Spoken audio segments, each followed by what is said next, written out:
I hope you're excited, because we're going to continue with Japan Part 2. Guess who's back? Back again. I fucking hate you. Again. Welcome Eric's back, to the newest episode Tell you up, of Hey. SDB? Super Dario Brothers! New challenger approaches! It's a me, Dario! Eric, stop it! Give me the mic!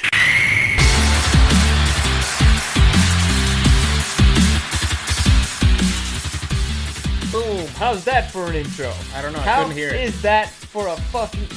Yeah, you're such a shit. Well, you're the You're one. such a little shit. I was being honest. There was just honestly just like. You ever heard of the magic of cinema? No, I haven't. I've heard of the magic of editing. Yeah, that's what we're gonna do. You already know what this music sounds like. I forgot about it. You fucking suck. Anyway, that's for those of you who don't know, that's my idiot kid brother. He's joining me again today. Still the only person I know who says the term kid brother. A few weeks ago, we told you of his adventures in Japan. Yeah. A few months ago, we told you about our adventures in Europe. So now we promised that we will tell you about our adventures together in Japan. The land of the rising sun, baby. Yep, we're gonna get into everything, and I mean everything. Culture stuff, the planning, the crazy shenanigans that went in there. What else are we gonna get into? The Yakuza. Why are you spoiling it? Why Well, are you spoiling you gotta give them Why a are you little spoiling something. it? You gotta Why are give a little spoiling something. it? Why are you spoiling it? Anyway, all right, so Maybe I'm talking about the video game. sure, Good game. So a few years back, this was in the winter of 2017. I had already heard of my kid brother's trip to Japan. I thought, like, man, that's awesome. And I've always liked Japan. Why the hell haven't I gone to Japan? Like, He's a fool. He's a fool. I'm an idiot. I'm an old man and a fool. Fool of a toque. And so I decided, you know what? I want to go. And around the same time, I was like, you know what? I haven't really done anything really crazy for New Year's in a while. So I want to do something crazy for New Year's. I want to do something like completely out of the box. Start off with a bang. Yeah. How about if I celebrate New Year's in Japan? Like, that sounded awesome to me. It sounded great. It sounded like an adventure. It sounded like something that I wanted to get done. So I made the decision. I'm going to go January 1st to Japan. Well, for New Year's. I'm going to go to Japan for New Year's. So I started looking up flights and stuff like that. And then as soon as I made a decision, I told Eric about it. I was like, all right, if you want to go, you can go. But I also told my best friends about it. 100 of them said, yes, we'll go. Only 2 of them ended up actually buying a ticket. People are full of shit. They are full of shit. Full of shit. So 2 of my best friends decided to go. Let's call one of them Philip, and let's call the other one Bernie. Okay? I guess that's Is that fair? I guess that is fair. Okay. So Wait, what were the names for mine? Because they were in the previous story. you had Chuck. There's Chuck and Vince. Vince. Chuck. No. Wait. No, it wasn't. It's a new one. It's a new character. All right. Okay. So we got 3 new characters in this saga. Yeah. All right. So if you guys remember, if you haven't listened to part 1, I recommend you listen to it because one of my kid brother's companions, Chuck, is quite relevant in this story. All right, Chucky, Including the new guy, who we're gonna call. you need to give him a name. Like my friends already have names, Philip and Bernie. Let's call him Billy. Billy? Yeah, Billy. So basic ass bitch. I mean, his real name is a lot more complicated. How about if we just call him Mikey? But I already have a friend who would go with Mikey. All right, fine. What's the name? Billy? Billy. All right, we'll go with Billy. All right, so I invited my best friends. Those 2 signed up. We started planning. Eric invited 2 of his best friends and decided, all right, okay, let's kind of plan to do things together. And so since they had gone already, they planned shit.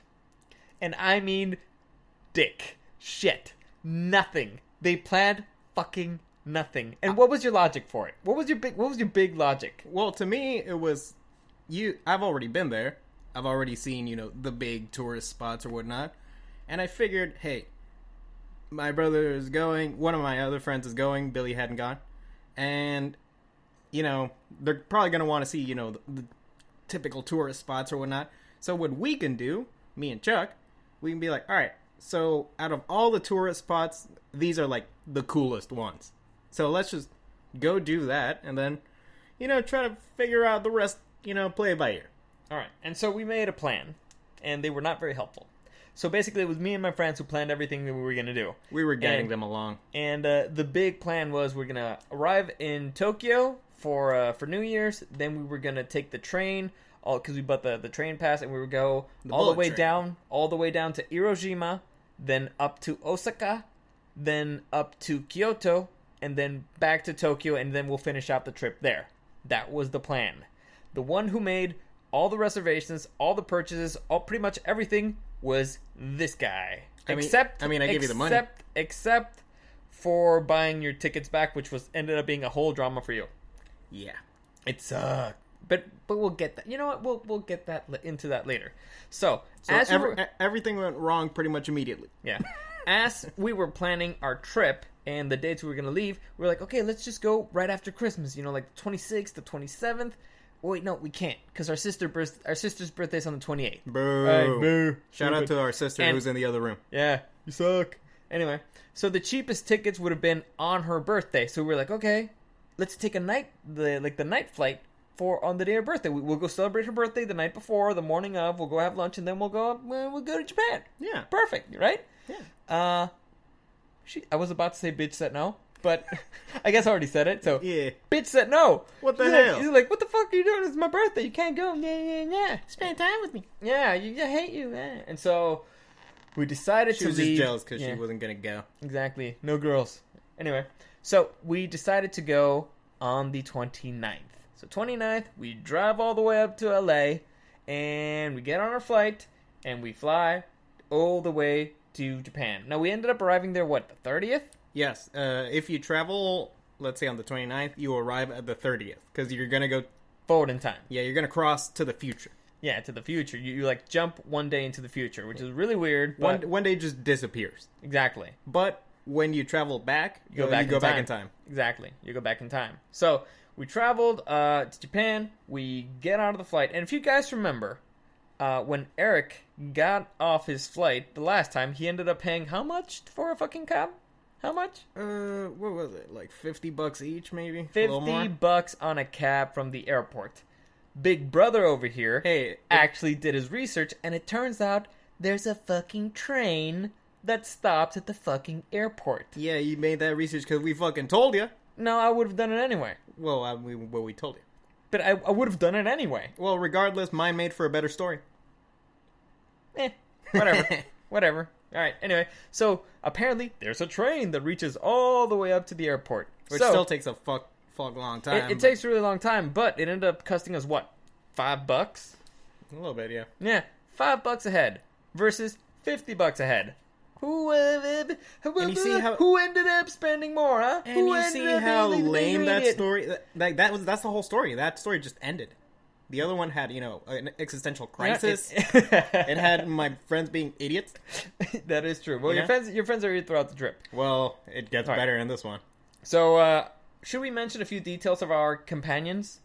Sure. All right.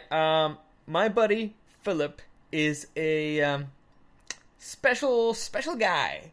He is kind of a wild card. If you guys ever seen It's Always Sunny in Philadelphia, he's basically Charlie. He's a wild card. You're never really sure what he's going to do. He's sometimes an idiot, sometimes he's a genius. You're not exactly sure. And it's impossible to hate him. He's a lovable guy. He's like a cartoon character, man. I love the guy. He's been one of my best friends forever. He's like a puppy.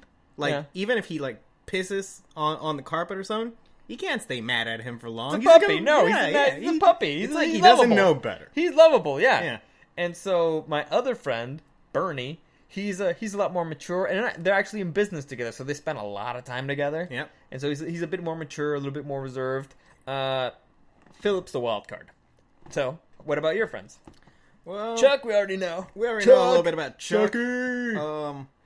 It's like we're in LA, but in Asia. Yeah. I love that guy. Yeah, I mean, the thing is, he does not have necessarily the best of luck. But you're always gonna have a fun time if he's there. Again, actually, I think he's like the anti-Philip in the sense of Because Philip is super lucky. Yeah, they He's both super get into lucky. shenanigans. Yes. Except one of them is super lucky. Yeah. The other one's Chuck. Exactly. And and so actually I'd say that they're the equivalent of our friends. Like my Philip is your Chuck. I would say that's probably fair. And we had them together. It was beautiful. It was brilliant. And so also and my other friend was Billy. Billy. And he's amongst my friends, he's probably the smartest in terms of, grades and whatnot. MIT. He went to MIT. It's a smart guy. But the first day we were in Tokyo, the man was wearing sandals. So in the middle of winter, it was actually snowing. yeah. And he was, oh well, I'm just gonna wear sandals out. And this will be relevant later on. Yeah. Anyway, so maybe that tells you a little bit about yeah, it. I know Chuck pretty well. He has a soft place in my heart, and in Mexico, another one you can't stay mad at, huh? exactly, Yeah, you yeah. can't be mad at him. And for years, But he's more like a Shih Tzu, like you can be a little bit mad at him. a little bit, Not a little puppy. bit, yeah. But for years, I've been trying to get that guy laid. Like I've been helping that dude with his women's issues for years. Which is years. funny because it's my own personal challenge. Well, I don't. What? No. What do you mean? Say it. Say it. Say it. Say it. Let's just say Dario's advice is a little unique. Oh, what do you mean helpful? Good? Some things are helpful, There you go. but most other things really only apply to you.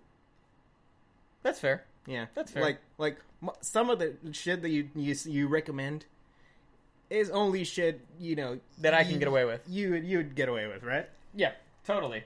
And so we're on this trip, we're on the train, and like I said, I did all the rest. Oh, God damn it, really? Is she calling right now? Yeah, let's see what she wants. Okay, so our mom is calling right now. Hello, Did you tell her that we were recording? hola, mom. What the... every esta- single time. Estamos grabando Every el podcast de Dario. single fucking time. She has this aim. Every single time we're trying to do something important, phone starts ringing. Okay, Fort starts ringing. okay, Did you... You already told... I'll take You my told- vitamins. Okay, sale. Bye, ma. Is that for real? Is that what you called for? Literally. Is that what you Remember to called for? take your vitamins. I So left them in this drawer. you call. She called. You answered. At least from the get go, you said we're recording the podcast. Yeah. And she kept talking. Yeah. To remind you about the. Ah, God damn it. You gotta love her. I do. I love her. But she drives me nuts. She drives me nuts. Anyway, we arrive at Japan. We're in a train that takes fucking forever. But we end up. By the way, I'm the one who know. I'm the only one who knows where we're staying. I'm the only one who knows where we're staying. Yes. I gave Eric the directions as well. The idea was so that he would spread it around his friends. He did not, and he did not actually even I have check no the map. recollection of this. He did not even check the map once. I sent him the info. He didn't give a fuck. I checked the routes. I checked the trains. I checked everything. And so, And you know what's funny? what? All these things and everything works out fine. Shut your whore mouth. Shut your whore mouth. You're only alive because of me. I can just lay You're only back. alive because of me. Hey, I can say the same thing about Europe. Maybe. Fair. Maybe. Fair. Maybe. Fair. Maybe. Anyway, so we arrive at the house, and it's the dead of night. And I mean the dead of night, and we cannot figure out, first off, which house it is, because it's like houses on top of houses, and it's tiny, and we can't really read the streets names. And the one that we think it is, we can't figure out how the fuck to get in. Yeah. We have a code for something, but we're not actually sure if we're even at the door, because it doesn't look like a door. And I know what you're thinking. What kind of an idiot can't recognize a door? It doesn't look like a door. Yeah. All right? It was more like a sliding door, but the locking mechanisms did not work for the key that we could get. It was really weird. I don't even remember how we ended up figuring it out. Me neither. I think I went to like a little convenience store. Or Oh, something. yeah, that's right. I had to figure it out. Yeah. Anyway, point is, I figured out that the... You gotta travel with this guy, man. Like, he'll figure things out. I do. I'm a survivor. And you just reap the rewards. It turns out that the locking mechanism that we had a key for was not the one in the middle, like a normal fucking human being, but it was one at the top that was kind of hidden, and then one at the bottom, which we could actually see. But we thought, you know what, it should be the one in the middle. Anyway, the point is we ended up getting in the fucking house. And this house was quaint, it was tiny, it was nice. It was a nice house, right? It was, but by house, I mean... It's smaller than our apartment right now. Yeah, it's like a sardine. You know, it's like a sardine house. Japan is very small. Yeah. And the people are small. They're tiny. They are tiny. And they're used to living in small places. Yeah, it was 2 bedrooms and only 1 bed. Yeah, the Because rest they sleep were on the floor. Yeah, the futons, which are actually really comfortable. Yeah. So we arrived there, we drop our bags, and we're like, dude, I'm fucking starving. I am starving. I'm exhausted. Let's just get some food, and then. So, by the time we get there, is it the 31st already or no? No, it's the 30th. It's the 30th. Yeah. So did we stay one night before celebrating New Year's? Because I seem to recall we made it there, and that very same night we went out to the New Year's thing. Really? Yeah. Wasn't it? Let me see. I mean, because we were tired, so we all took a nap right before we were gonna head out.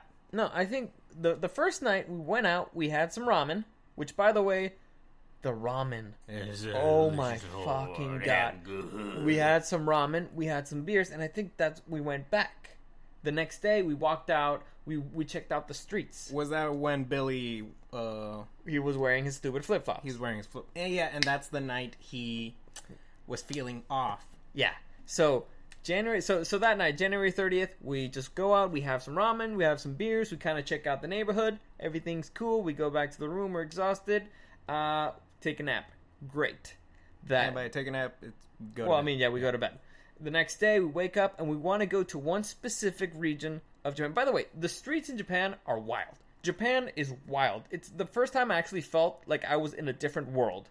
And hell yeah, it's too colorful. There's too many Asian people. I told you, like when we were in Denmark, for example, or Germany, it was a little weird, like, but you still felt like you were, in the West. Yes, sort of, exactly. Like maybe these people are kind of like me. Yeah. But when you're in Japan, you're surrounded by Japanese people.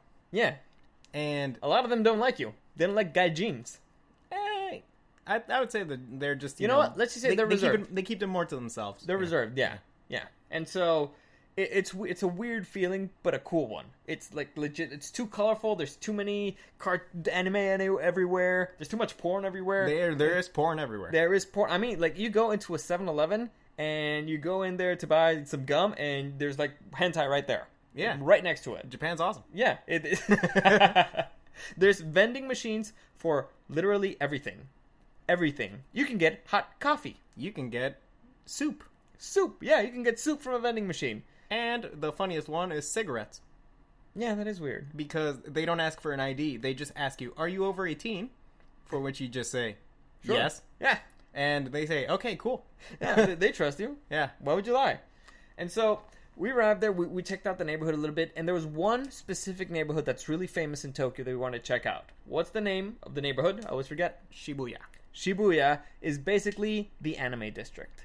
No, that's that Akihabara. Oh, wait, then why are we doing Shibuya? Well, that's where we were going to go at night. No. That day we went out to Akihabara then. We went to Akihabara that day? Yeah, I'm looking at the pictures right now. Oh, that's from the first. No, because that's in Hiroshima. No, this is the 30th. Oh, so that's the start. Yeah, this is December 30th, Akihabara. Oh, look at that mustache I'm rocking. So sexy. You're such an idiot. All right, sexy. so the 31st, we decide. No, what is this? What day is this? I'm very confused now. Well, you didn't upload it the same day, so. All right, so we decided to go check out the anime district, which is Akihabara, and it is wild. Oh, and it's I mean wild. If Japan was a different world, Akihabara is a different world within a different world. Akihabara is like you feel like you took LSD or some shit. It's imagine like a district that's the Comic-Con of anime. Like a whole district with just it feels kind of like Comic-Con. More like the Comic-Con of Comic-Con. Exactly. And there's a billion stores. They sell so much merchandise. They have buildings So full much of arcade machines. So much stuff. It's honestly overwhelming just to be walking around. Yeah. And as we're walking around the buildings in Akihabara, I'm like, I want to buy this, I want to buy this, I want to buy this, I want to like, oh my god, this is this. Like, I wanted to buy everything. Every single toy I ever wanted as a child was there. They have retro video games. Yes. They got all the good shit. Everything. Like, honestly, you could just... I'm not going to go into it. But, when I was the reasonable one, and I was like, how about we save our shopping here for when we come back? Yes. And You also know? because... So we don't have to travel around with it. Also because we know that Japan, Tokyo is kind of expensive. So if we could find the same things somewhere else, it would probably be cheaper. So we were like, okay, I just made mental notes on all the things that I wanted to buy. And it was a lot of things. And I made a lot of mental notes. So that day we checked out Akihabara. My kid brother's friend Billy was walking around with flip-flops. And everybody's like, you're fucking crazy. Why are you walking around with flip-flops? And he was like, I don't feel cold. He doesn't get cold. My feet don't get cold. But apparently his immune system disagrees. Yeah. Later that night. December 31st, cause we walked around all day. We were exhausted. We were like, you know what? Tokyo, Japan. Yeah, December 31st. Let's go take a nap and then let's go out. And here's when jet lag, I think, caught up to all of us at the same time. Bad, and I mean horribly bad. And so we ended up waking up around 11:30. Something like that. 11:30. We went to bed at 6 or something. Yeah. And we were like, dude, we're gonna wake up at 8. It's fine. Yeah, it's perfect. Nobody woke up. Nobody woke up. And at one point, 11:30, I kind of look around. I was like, oh, is everybody okay? Should I get up? I'm tired. And then something hit me. Something hit me. It's it's fucking New Year's in Japan. Oh my god. We have to get... Eric, let's go. We're like, Bernie, let's get the fuck out of here. Philip, we gotta go. Go. And then we reach Billy. Yep. Billy was dead. R.I.P. Rip in peace. And so, logically, we made fun of him for it. Yeah. Oh yeah, my feet don't get cold. Oh, no. My feet don't get cold. He started saying, oh, it's because of the dust in here. I had an allergic thing to the dust. And I'm like, yes, the notoriously dirty Tokyo, Japan. Yes. The super dirty Tokyo, Japan. It had nothing to do with you walking out in 0 degrees with flip-flops. Yeah, by the way, when we walked out that day, it was snowing. It was snowing. It was literally snowing. Yes. Yeah. So we changed super quickly. We get out of there. We get on the train, and we were on that train exactly at midnight. Yeah. We were 2 stops away from where we were gonna go. Yeah, which was the big center where the big thing was gonna go on. And so that was Shibuya, where we went. Shibuya, where we were kind of heartbroken. But at the same time, we kind of, we're in Japan. We're like, yeah, it's a New Year, blah, blah. The party doesn't stop at midnight. When the train stops at Shibuya Station, everybody and their fucking mother started going into the train. Because apparently all the Japanese people that went out to Shibuya for the thing decided it was time to head back home. Yeah, actually, most of the street started emptying out, and people started heading into the bars and whatnot. But most of the people started, going back to the station and going home. Because here's a fun fact: in Japan, train stops stop at 1, and then they do not start again until 6, 5? I think 6. I think 5, 6. And so what people do during all that time, bars stay open. Mm-hmm. So what people do is they go out. And if you're either gonna have a short but fun night, or just an all-out all-nighter. If it's after 1 p.m. and you haven't gotten home yet, you're staying out at those bars, or you're going to a hotel over there. Oh yes, love hotels. Hotels of love. Anyway, so we're at Shibuya. We're trying to find a bar that seems kind of cool, that's not crazy expensive, because everybody is trying to charge you an arm and a leg to get into their bars. We find one that looks kind of cool. And it's basically a basement, and not a big basement. No, it's small. And it's jam-packed with human beings. Here is when we really start appreciating our height. Yeah, because we could kind of stay out of the atmosphere. Yeah, we kind of point at each other you're over there. You're over there. And again, this is December 1st. We walked in No, there with January 1st. January 1st. We walked around with but we also walked around the streets. We checked the scenery over there was wild. They had a whole bunch of stuff. Sucks we missed it. Well, we had some street shows stuff. Yeah, we had some stuff there, but we had beanies, we had scarves, we had like puffy jackets, and now we're in a spot where it's hot. We're in a sauna. Yeah. Fuck. I don't even remember what we did with the jackets. Was there a spot to leave them? No. We rented. We had to rent out a locker. Oh yeah. Yeah, we rented out a locker. We just jammed everything in there, and we just started having some drinks. Now, here's a fun fact about Japan. Here's a fun fact about Japan. Drinks, not crazy expensive. Tequila shots, kind of cheap. Mm-hmm. Kind of cheap. A little bit. Because you know what? Japanese people afraid of shots. They don't like them. They can't handle them. They think it's scary. And so, naturally, it's like New Year's. We need to catch up. We did a few shots. We're having a good time. We managed to find a little table. We found a little... Well, we kind of, like, bullied our way into the table because we're a head taller than everybody else. And it's like, I'm going to just scoot over here real quick, buddy. Yep, a little bit. Choto mate kudasai. Bitch. Baka gaijin. They're like looking at us. Gaijin. And so we're there having a good time, and I have my objective. I'm gonna get Chuck a girl. Well, no, that wasn't that night. It was every night, and so I'm like, I'm gonna get. That was a very soft. I'm gonna get my boy Chuck a girl. That objective really changed really super quickly as soon as a girl walked up to me. Like, I have no idea where this girl came from. It's actually funny because that girl first went, because you first went to get us drinks, I think. Oh yeah, while we were sitting at the table. Uh-huh. And that girl walked up to me, and we started talking. But do we tell the whole story? If you want. All right. It's up to you. I don't care, dude. We're being real here. All right, fine. So this girl, she walks up to me and she starts like chatting. You know, we're trying to communicate. You know, a little bit broken Japanese, broken English, whatever. And I find it a little weird that who I thought was her boyfriend. Don't say that. Don't say. I'm kidding. Just go with it. Her boyfriend was, or some guy was sort of like her companion. Well, I thought her boyfriend because he was like literally like hanging like on her shoulders and like sort of like trying to kiss her and whatnot. There was a dude. Yeah, there was a dude hugging her. And I'd be like, I just figured, hey, it's her boyfriend. So I don't really talk to her that much. Like after I'm like, what the hell? Like she's probably drunk and boyfriend seems to be too clingy and getting annoyed, whatnot. So we stopped talking. That's when I show up to the table. That's when Dario shows up, and then, like, I think she leaves, and then she comes back, and she starts talking with you. Yep. Which, now that I think about it, do you think she may have confused us? Nah, I don't think so. I mean, we don't look that similar, but to Japanese people? No, I mean, you had facial hair, and I didn't back then. Like, yeah. I can, like, there's a picture right here. You have facial hair, I don't. Oh, yeah, that was a great mustache. You're like an idiot. Anyway, so this Japanese cutie starts talking to me, and I completely forget about Chuck. And I mean, totally and completely forget about my mission that day, and I just start talking with that girl. All of a sudden, a shot appears next to me, and I take it. Fun story about that shot I don't know. No, a shot doesn't just appear. Well, that's why I said fun story about that shot that I did not know. Well, we're all just, chatting it up, and we're like, hey, what the hell?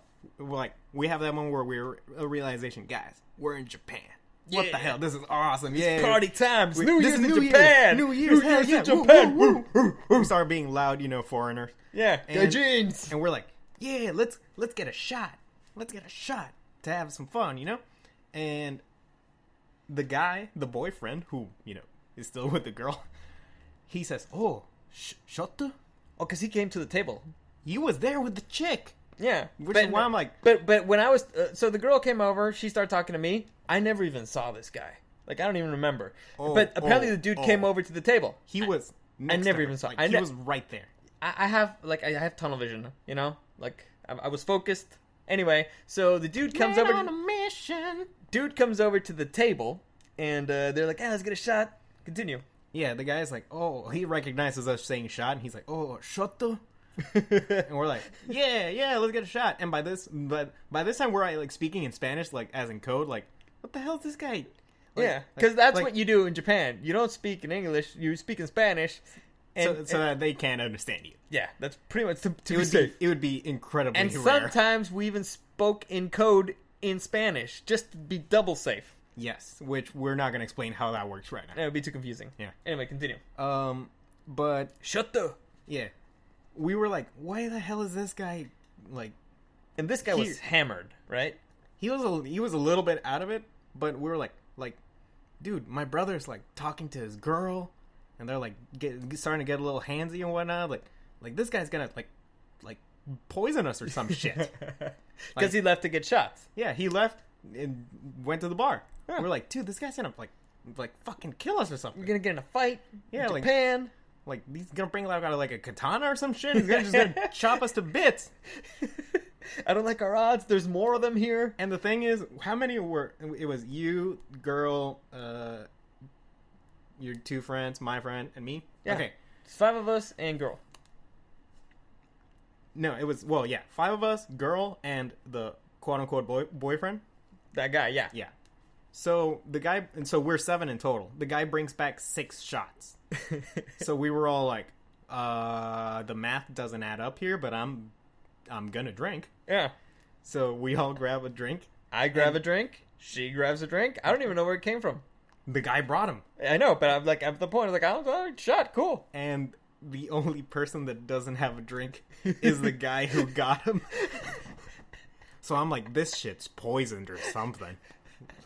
Like, we're about to die here. The dude was just nice. He was just being nice. So he bought us all shots, and we were like, all right, screw it. If we're gonna die, if we die, we die. Yeah. So we're like, all right, hell, kanpai. Kanpai! And we just drink. They weren't poisoned. They were not. And at this point, you started like, getting a little more into it with the chick. Yep, we danced a little bit. Yeah, people started dancing, everybody having a good time. Good time, of course. Japan. Yeah, we started like talking to like some strangers. It's a good time. But we turn and we notice that so Dario's dancing with this girl, and they start like, getting a little kissy. Which we're like, You could have just said physical. no, I'm gonna say kissy. Such a bitch. Don't be a little girl doing a little smoochy. Kisu. And that's when I saw the most absolutely pathetic thing I've ever seen in my life. It was Worse than a mirror? Score! edit that shit out. Never. You already edited out a couple of things because you fucked up. I don't care. I don't care. This is my show. God damn it. All right, I can't get mad about that one. But yes, this was the absolutely most pathetic thing I ever seen. So picture this, okay? Let's say at the other side of this table, there's Dario and there's this girl, and this girl's like a head shorter than you, Yeah. like she's at least, right? Yeah, she's like a tiny Japanese girl. Tiny Japanese cutie. Yes. So they start like making out or whatnot, and at this point, the guy who at this point I'm pretty sure is not her boyfriend, Hope not. he places his chin on top of her head while while the other two are making out. So essentially, he puts you like face to face, but you're like facing down, Yeah. because of the angle. And as we are all just with our drinks, just looking like, oh my god, this guy's the ultimate cuck. He's a serial killer. What the fuck is going on? We're like, so I start getting worried for your safety, man. I mean, and again, Because I'm like, I did not notice this. this guy does not look upset. He just looks focused. calm. Like he's studying the situation. like he's getting off on this shit. Because his head's like right on top of her head. No, his chin is right on top of her head. And he's like still like sort of hugging her. No, I would have noticed that. Apparently not. You don't notice shit. Well, it was really packed in there. We were touching everybody. Yeah, well, I mean, Not inappropriately. Kind of, I guess. a little bit. Yeah. At this point, we're all just like, we stop talking to whoever we're talking. We're just looking. We're Like, just seeing what's this. gonna happen? What's gonna happen? What's And, gonna happen? What's gonna happen? this is... Hey, you told me to tell the whole story. So, it's at this point, I think Dario turns to us and says, alright, so, we're gonna get out of here, you know, him and the girl. Which we're like, alright, cool. Give us the keys to the house. To the house, because otherwise, fuck you. And he leaves. The chick follows him. And the guy follows you. Yeah, apparently. Yeah, he did not notice this little detail. The guy was following you guys. They all look the same. Oh my god. It's really You're difficult. just gonna say the quiet part out loud, huh? Yeah, I'm gonna say the quiet part out loud. Nah, I'm kidding. No, I was too focused. And honestly, I think that day, because We were a little drunk at that point. I was a little drunk, Oh, well. and I think she mentioned something like, "Oh yeah, he's just a friend" or something. Like, okay, well, he's just a friend. And to me, it makes sense for the friend maybe to walk her out or something. They spoke a little bit in Japanese. Then I didn't understand what the fuck they were saying, and then we left. But I get it from your perspective. It's like Dario's dead. Well, He's dead. Well, first off, we thought, like, are they gonna have, like, a weird-ass threesome or some shit? We're like, no, he's gonna... A gangbang? Is this gonna be a gangbang? Gangu bangu. Gangu bangu. So like, Japanese.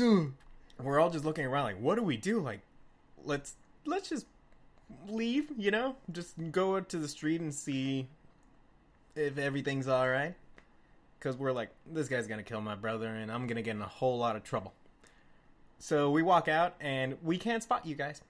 No. Y'all vanished. So at that point, I'm like, well, this is gonna make for a fun story later on. If he survives. if he survives. So screw it. Let's go to a bar. Yeah, you want to check out another bar. So- How'd the rest of your night go? Oh, it was awesome and a little rapey. Chuck! No, Chuck! I was assaulted. What? Can you believe that? Yeah. Damn, Did it kill it? Did it kill the suspense? my mustache was really cute. No, what happened? Well, we were like waiting in line for the bathroom at one point, and You went to like a British pub, right? yeah, but it was still like full of Japanese people, Japanese no, but it's people like a everywhere. British style pub. It was a British style, and So Here- above ground.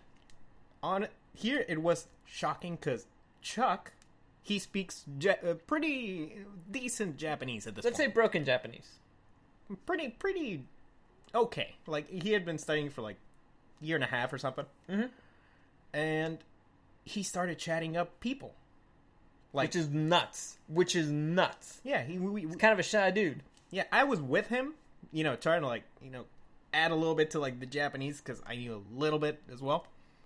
So we were like a tag team, and we started talking to people. We started making some friends, like literally people on Facebook that we added and shit. And then this song comes on. If anybody's seen the movie Your Name, which got a lot of buzz a couple of years ago, I talked about it on the podcast before. yeah. It's an anime movie.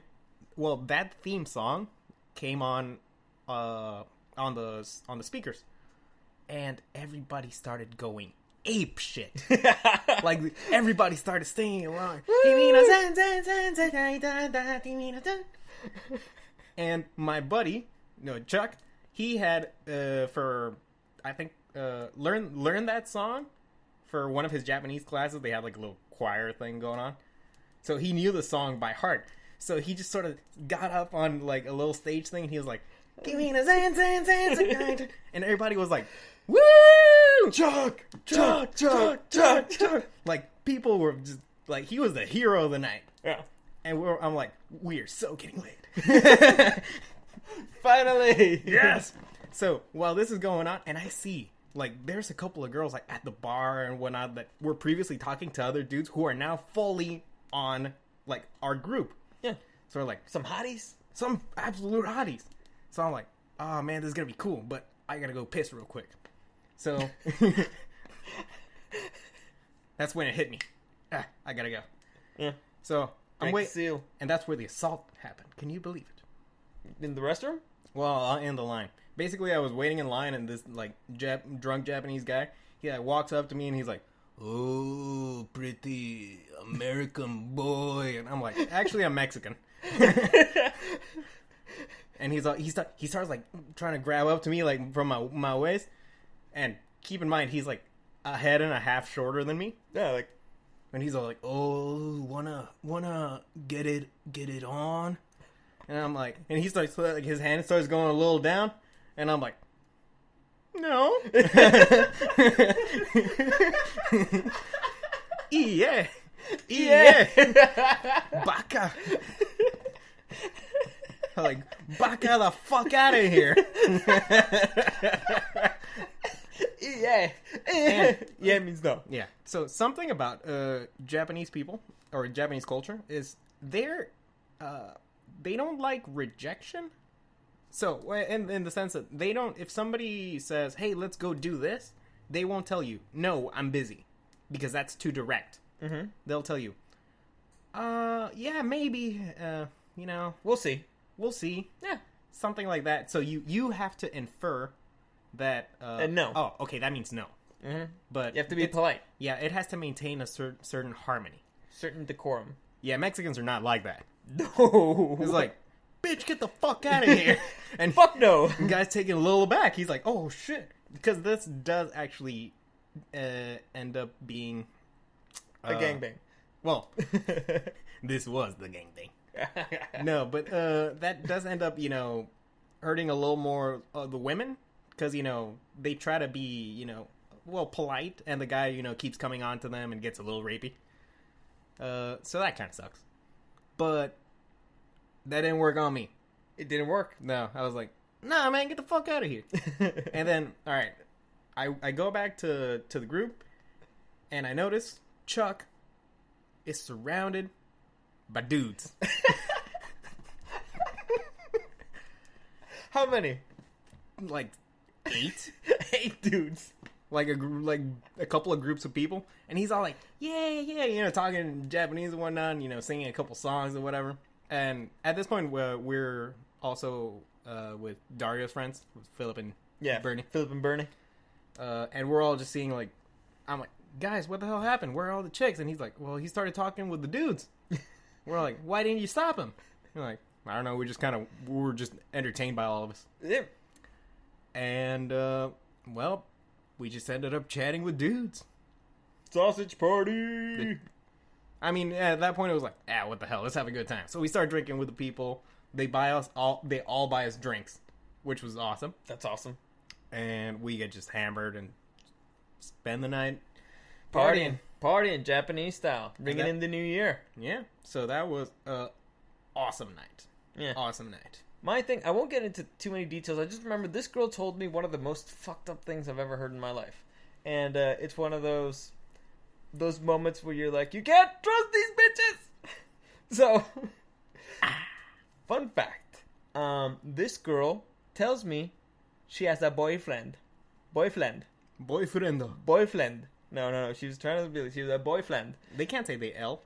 Boyfriend. Friend. No, boyfriend. That's how I remembered. Anyway. Are we sure she's Japanese then? I don't know. Yeah, I think so. Anyway, so whatever. She tells me she has a boyfriend, and I was like, okay, but what the hell is going on? I was like, oh, it's okay, he's not here. And also, it's true. Yeah, and I was like, okay, so you're like cheating or something? Like, no, it's not cheating because you're so good looking.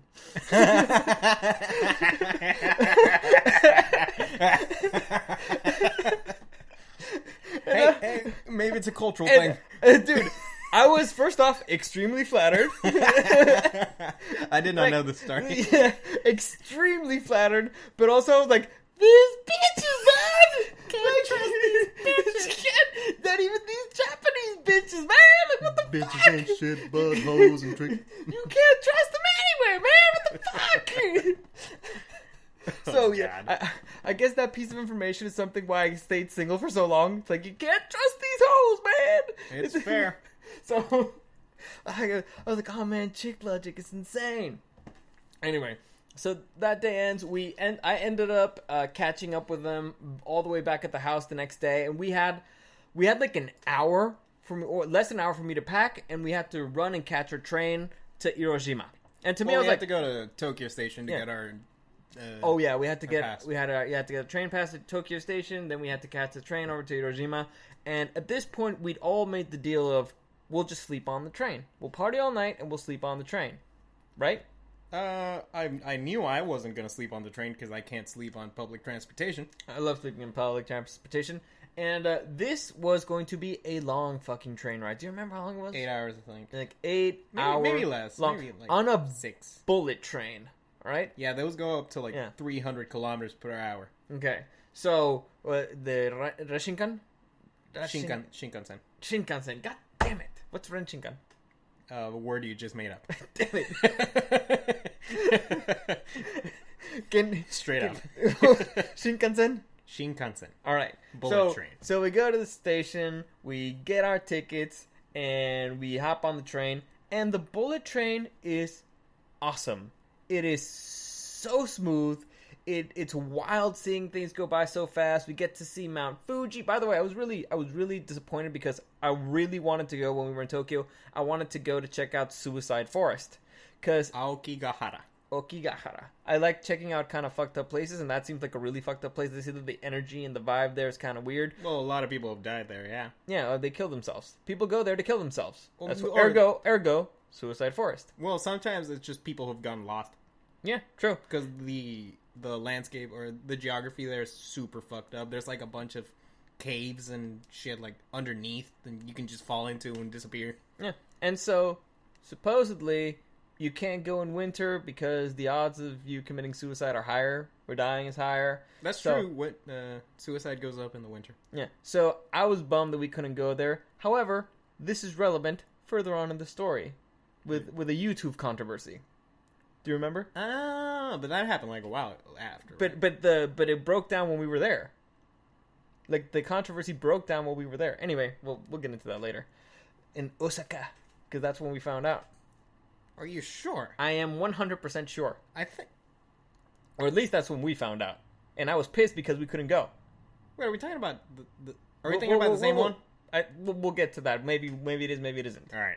All right. So we go to Hiroshima, and on the train, something kind of funny starts to happen. Our buddy Bernie starts getting sick. Yeah, he starts feeling a little under the weather. And by a little, I mean... Oh, and this is a little setup for the yeah. where it comes after. Yeah. Yeah. And so, he starts feeling really sick. On the other hand, Billy, way better. Way better. Oh, he bounced back. honestly the same night when he came back, he was feeling better. Yeah. So, we... yeah, dude, Lucer missed out on New Year's. Sucker. Anyway, so we reach Hiroshima. We find our hotel, because that time we were staying in a hotel. Separate rooms. It was like 2 people room. Me and Eric shared a room. Bernie and Philip shared a room. And my other 2 buddies, they shared another room. And Philip was like, but he's sick. I don't want to get sick. I don't want to be with a sick guy. And we're there. Eric is dead. Dead because he doesn't sleep on trains. Oh, yeah. Yeah, that night I did stay in, I think. Everybody else decided to go. So, well, Bernie and Eric decided to stay in the room. Bernie because he was sick. Eric because he's a little bitch. Everybody else decided to go out. Yeah. So we go out. We found some food. Bernie asks Philip to get him some food because he's also starving. Yeah, he's starving and he's sick. Yeah. And so he wants some food. He wants something warm. Makes sense. Maybe some ramen. Makes sense. I remember there was a donut involved. No, that donut comes later. And so we go out. We have some food. We go to this place that apparently is here in America. Yoshibuya or something? Like, I've seen some here in San Diego. The food is great. And I mean great. They actually gave the whatever they ordered. I don't know what they ordered. I ordered my thing. I don't even remember what it was. But they comes with a raw egg that it gets cooked while on your plate. It's really cool. Like, the food was great. And so after Yoshinoya, I was close. I just keep mixing all these words. And so Or making them up. after that, we're like, you know what? Let's go out and party. Let's go out and party. We're in Ojima. Let's go out and party. Yeah, the Yoshinoya. Yeah, we have those in San Diego. So we're like, all right, let's go out and party. Let's go check out the town. And so From what I recall, that was like a not that. It wasn't a wild night. That one, right? no, but here's what we found out. Japan, the bars are kind of hidden inside apartment buildings. Imagine there's an apartment building, and one of the apartments got turned into a bar. Like, that's pretty much how it is. And that's like in most of the businesses. Yeah, most of the businesses, that's how they work. And It'll be like there's a massage parlor on one floor, and the next one there's a restaurant, and the next one there's like a so you can souvenir just shop. go into a building and explore 10 different types of bars. It's really weird, but really cool. It's cool. very different because you don't really know what you're gonna get. So we found a bar that says it had darts. So we went out there and we started playing darts. Darts are huge in Japan for some reason.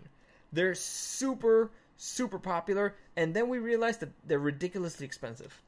We figured out that it costs you like what? Is it 100 yen? I don't know. I wasn't there. What's $1? 100 yen? 110, 120. So 100 yen is basically $1, and it comes in coins. So imagine like your $1 bill would be a coin, and That's so easy to spend. so easy to spend. You go there and like, okay, it's 100 yen per game. Like, oh, this is great. One of my coins. You add it up. You play 10 games. You spend $10 on darts, and they went by like that, and it's $1 per person. Over here, a pool table is like $1, and 4 people can play. Mm-hmm. So it gets expensive, and So very expensive. yeah, we hung out at the bar. We had some fun. Again, I continued to try to get Chuck to meet some ladies. Here in this one, we had some slightly older ladies, and by that I mean The Mirufu. Milufu, yes, and they were kind of cute. I was like, all right, okay, I'm gonna get Chuck to speak to these girls. He did. It did not go well. they immediately said, no, thank you, we'll see, blah blah. And Chuck was like disappointed, like, all right, let's move to another bar. Then we tried to go into another bar, and that's when we found out that gaijins are not welcome everywhere. Yeah. It was really. We walked into the door and like, yeah, gaijin. Like, okay, well, all right, F you too. Well, I'm pretty sure they didn't say "ie." Well, no, they just do like a cross signal and like an X in front of with their arms, and that means fuck no. So it's pretty much like no, not available, no, not open, whatever. Yeah. So if they say yeah is no. If they put an X symbol with their arms in front of you, that means fuck no, right? It's pretty much the Like same thing. like a hard no. And so we were like, all right, okay, that's weird. So we left, and by this point it was kind of late. So we went back to the hotel, and at the hotel, Bernie was kind of upset with Philip. Hello. Because, well, we didn't bring him any food. And so I was like, I was sick. I had to go downstairs to get a sandwich and some donuts, and it's like from a vending machine. Yeah. And so he's like, it sucked. I'm like, all right, okay, well, here's some, because I think we got some medicine that we had in the bag. Yeah, because my mom always packs us. Yeah, my mom a bunch of drugs. Told Eric to give Bernie some stuff. I gave him that, and then what we hear the next day, Bernie is feeling better, but he's very upset at Philip. Yes. He's very upset because... And these your friends are the type of people who you can just tell when there's something a little off with them. Yeah. Like, they're very transparent. They wear their heart on their sleeves. Yes, they do. And so Bernie's upset, and I asked him, like, dude, what's up? And he's like, fucking Philip ate my donut. Like, what? Like, yeah. I was in the restroom the other day, and I had some donuts that I bought because he didn't bring me any fucking food. I was sick. Yeah, I was sick. I asked him for food. He didn't bring me anything, so I went downstairs. I got some donuts and some sandwich. So I ate the sandwich, and I left the donut there for later. I was like, okay, it's my donut. I was already pre-enjoying it, and then I walk out of the restroom, and I just see this fucker with his mouth stuffed, just looking at me with a mouthful of donut. He's like, and I can just picture the face. like, sorry, I wanted a donut. And so he was like, "Arrgh! My donut!" So they were very upset. They were very dramatic.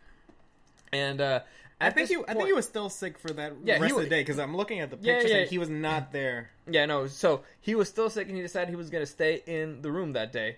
Everybody else, we went out and explored. Hiroshima is probably my favorite city in the whole trip. It is. Did I talk about this in the previous episode? Or no? I told you that we're not going to talk any cultural stuff in the other one. Right. Yeah. Yeah. Hiroshima is Hiroshima. It's such a naturally beautiful city. It's really. I did not expect that. You go to a place that got nuked. You expect it to be kind of like a desolate wasteland, right? Well, I mean, they started from zero. Yeah. And it is so fucking beautiful. We found this big lake The big, beautiful lake in the middle of a park. We walked little around garden, it. Yeah, it's so beautiful. It had some temples. It had a whole like some monuments, and we started taking pictures. It was so beautiful, like one of the most naturally beautiful places I've ever been. And so it's really weird. The whole city, you get this weird vibe. Oh. It's like the entire city, and I've mentioned this the same way several times. It's like a testament to the strength of the human spirit. Like, this is the spot where the worst attack in humanity has ever happened, and this is how they bounced back. They bounced back even better than before. You could argue worst. Yeah, what was worse? Well, I mean, worse in what sense? I mean, the deadliest in a single attack. Sure, but I mean, if you gave me the option of being in there like in a concentration camp or some shit. Well, that's a different thing. I mean, the deadliest attack. Well, deadliest, probably a single attack. Yeah. Yeah, that's what I said. Well, you said it different. I said the spot of the deadliest attack in human history, the most devastating attack in human history. You said worst. Really? Yeah. Well, whatever. Which sounds a little subjective. Fine, whatever. And it's really, like, as you're walking around this lake, they have these little signs. Apparently, you're walking around this little mound, and it says, like, well, here's where they buried a whole bunch of people that were, dying from radiation poisoning. Yeah. And so this is where they tried to treat them. It didn't work, so we buried them here, and that's why this ground is so fertile. It's a trip. Like, the whole city is a fucking tomb. Honestly, but it's beautiful. While I was walking around, I would have this weird feeling of, and I had the same feeling when we went to Abbey Road, where it was like, man, it's like, I feel like there's like ghosts. Like, if there was gonna be ghosts anywhere, it would be here, right? Yes. Like where I'm standing right now is where somebody died. Somebody like, got turned undoubtedly, to dust. right? Yes. Like, they got nuked, and the first people to ever get nuked. It was like the same thing, walking down Abbey Road and being like, man, David Bowie was like walking down these roads while writing, Ziggy Stardust and whatnot. Kind of a different situation, but A sure. little bit different. Like this. A little bit different. A little different. But I think what you mean is a spot of historical historical importance. Yes. Yeah. It has weight. It has a lot of weight to it. And you're walking around. That sort of feeling like, if I would have been standing here, what was it, like 70 years prior? Yeah. I would have gotten nuked. Yeah. And look at what's here now. Like, what's here is so beautiful. And so, we decided, all right, we got to go to Ground Zero. It's so beautiful. So majestic. Is that where that came from? Yes. From that spot? Well, no, but that was what Philip kept saying. So Oh, beautiful. Yeah. Oh, yeah. So majestic. Our friend Philip just, for some reason, just kept saying, like, so beautiful, so majestic. And that was our saying throughout the trip. Yep. So everything, so beautiful. So majestic. And so, It's a funny guy. And so we decided to go to, like, the historical spots. Like, there's a library that's the only structure that survived. And there's a castle. And the castle was destroyed. There's a tree that survived. Hanged on. I don't know what else to say. I think it was so close that it survived. Maybe it was all like bent over one way, and they were like holding it up with like cables and whatnot, but it survived. Still standing, still there. And so we went to Ground Zero. Ground Zero is the eeriest spot I've ever been in my life. There's a monument there, and the monument's great. Whoever designed that thing is a genius. Beautiful. It also has like fake doves on it, and they have this ambient music there. Mm-hmm. You don't notice it at first. It's weird. It's like you're walking into a movie, and then you slowly start noticing, oh my god, the noise is. I'm not just imagining it. I'm not feeling it. It's actually here. It's very clever. The design is very clever, and you actually you feel the weight of it. And it's really, well, it's funny because the bomb actually went off in the air, so you just kind of like look up from the monument, and it's like it's right there. That's where it hit. Yeah. So it's a trip. Hiroshima is a trip. If you're ever in Japan, I highly recommend you go there. Like I said, it's the most beautiful city I went to. It was my favorite by far. Really? But, yeah, because of the way it made me feel. Well, sure, but and then in terms of like having fun. Oh, fun wise, I mean, I had fun with the darts, but no, the funnest one is probably. Well, we'll get to that. Was it the one? I think it's the one I'm thinking of. Yeah. And so we left there and we're like, all right, well, what else is there to do here? There's a mall nearby. We went to the mall, and I found a whole bunch of collectibles the same ones that I saw in Tokyo, Shopping spree. but at like 70% off. Yep. It was a bloodbath.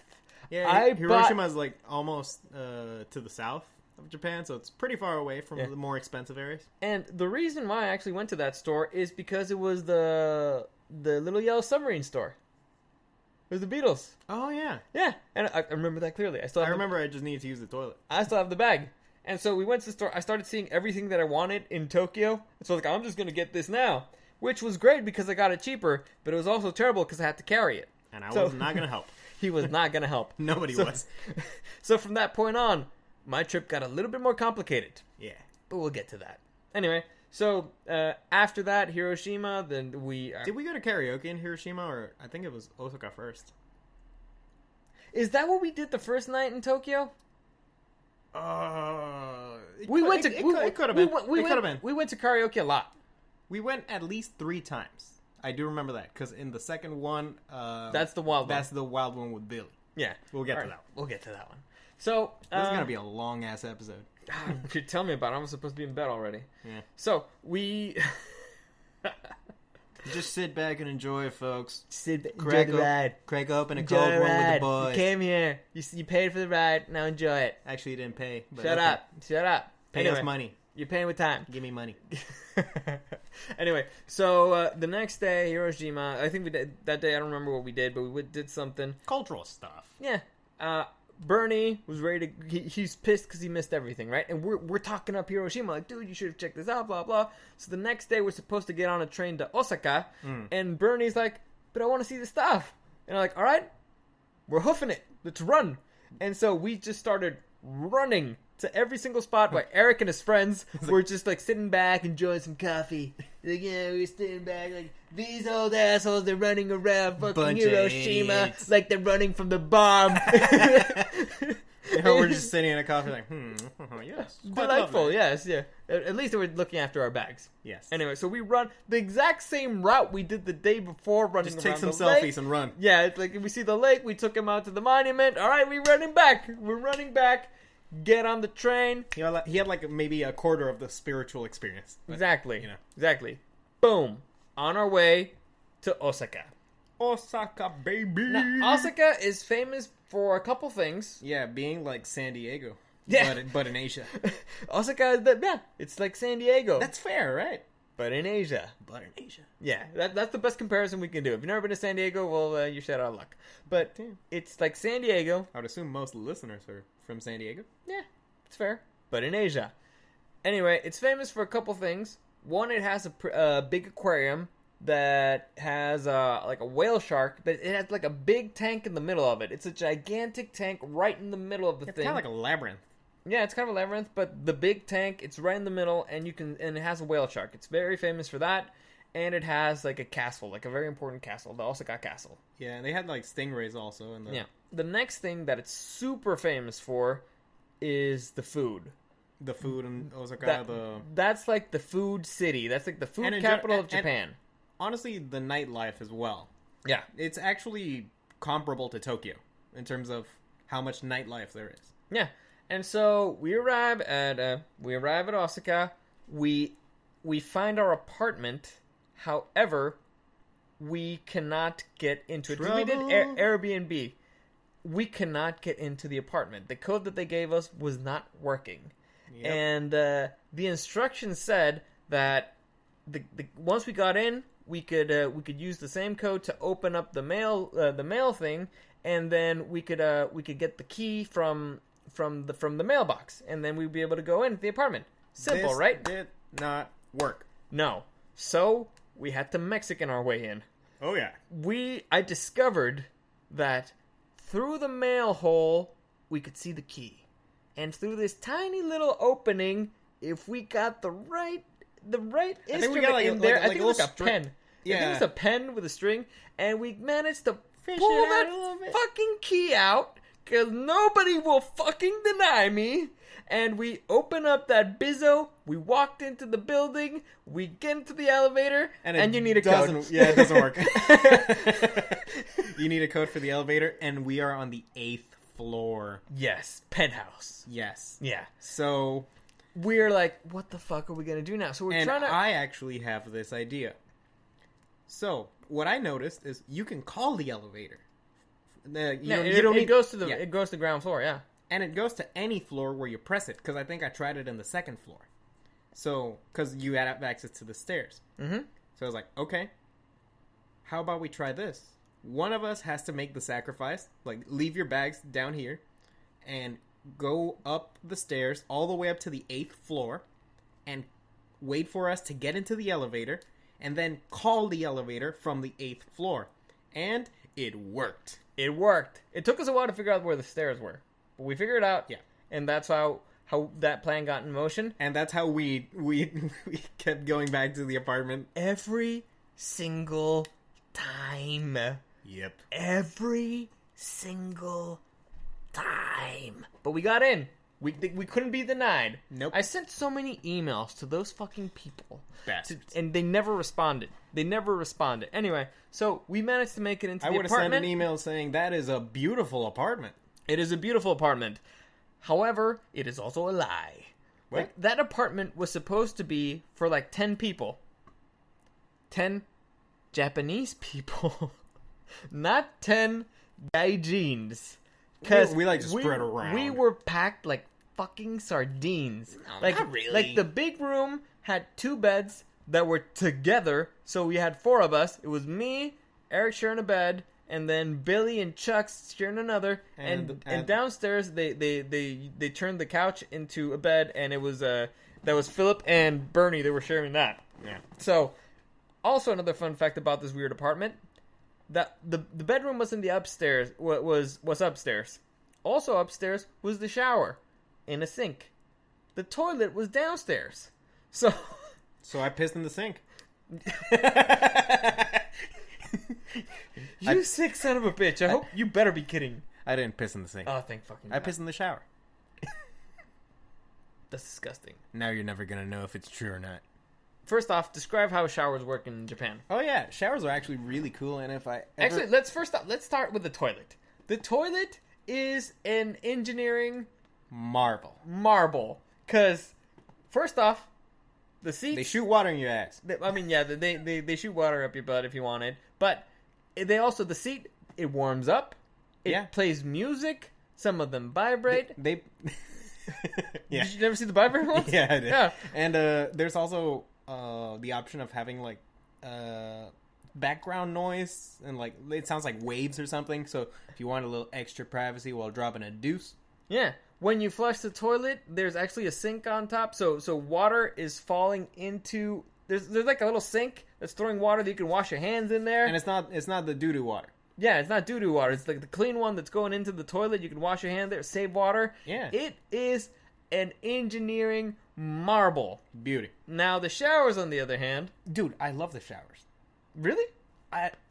If I ever build my own house, I want a shower like that. Because the whole room, it's a little room, and the whole room is the shower. So, it's basically this little area where you walk in, and they have, like, a little...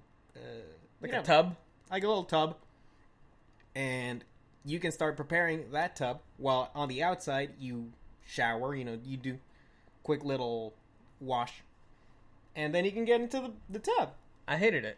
I loved it. I hated it. I like that you can just pretty much spray water everywhere in the bathroom. There's no problem. I don't know. I'm a bit more organized for that. But, alright, you liked it. I hated it. Anyway, so we're in Osaka now, and we're like, you know what? Let's go check out the nightlife. This city's famous for its nightlife. Let's go check it out. First in the day, we went out and saw the castle, which is really cool. We dressed up as samurai. It was really cool. Cultural stuff. You need to get the cultural stuff out of the way. Yeah. And then we went to check out the nightlife. The nightlife is wild. We went to a spot. Crazy. We were like, all right, let's go check out the food. Let's see what food's famous here. And we ended up walking in a random spot because we wanted ramen, but when we entered the ramen spot, that was like, hey, gaijin. And so we couldn't go in. Yeah. And so we ended up in this Korean place because of only one reason. No. No? The Korean place was back in Tokyo. No, this was Osaka. But the Korean place where we ate the wings? Wings? Yeah. Yeah, that was in Shinjuku. Are you sure? I am absolutely certain of this one. Oh man, I thought it was Osaka. No, in Osaka was they had a little bar downstairs, and we went upstairs, and they were people smoking in there. Oh yeah. Yeah, Really? yeah. All right. I'll believe you. We didn't die on that one. No. So we I guess we did that. Are you sure? That seems weird. I thought we had the Korean food there. No, and after that we went to karaoke. And before that, there's a spot there that's really famous for their cheesecakes. Oh yeah.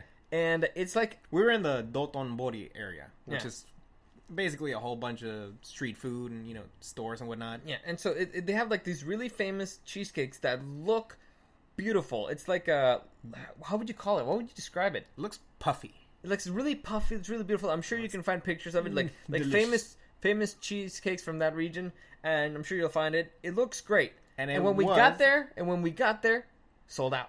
It was It was sold out. sold The out, or was first it time- full? No, the first time was sold out. Yeah, I think it was a little too late. Yeah, and it was like, oh man, all right, we'll save that for tomorrow. So it's all right. Let's go fucking karaoke. And the reason why we decided to go to karaoke was maybe not necessarily to, sing. Like, we wanted to sing, have a good time.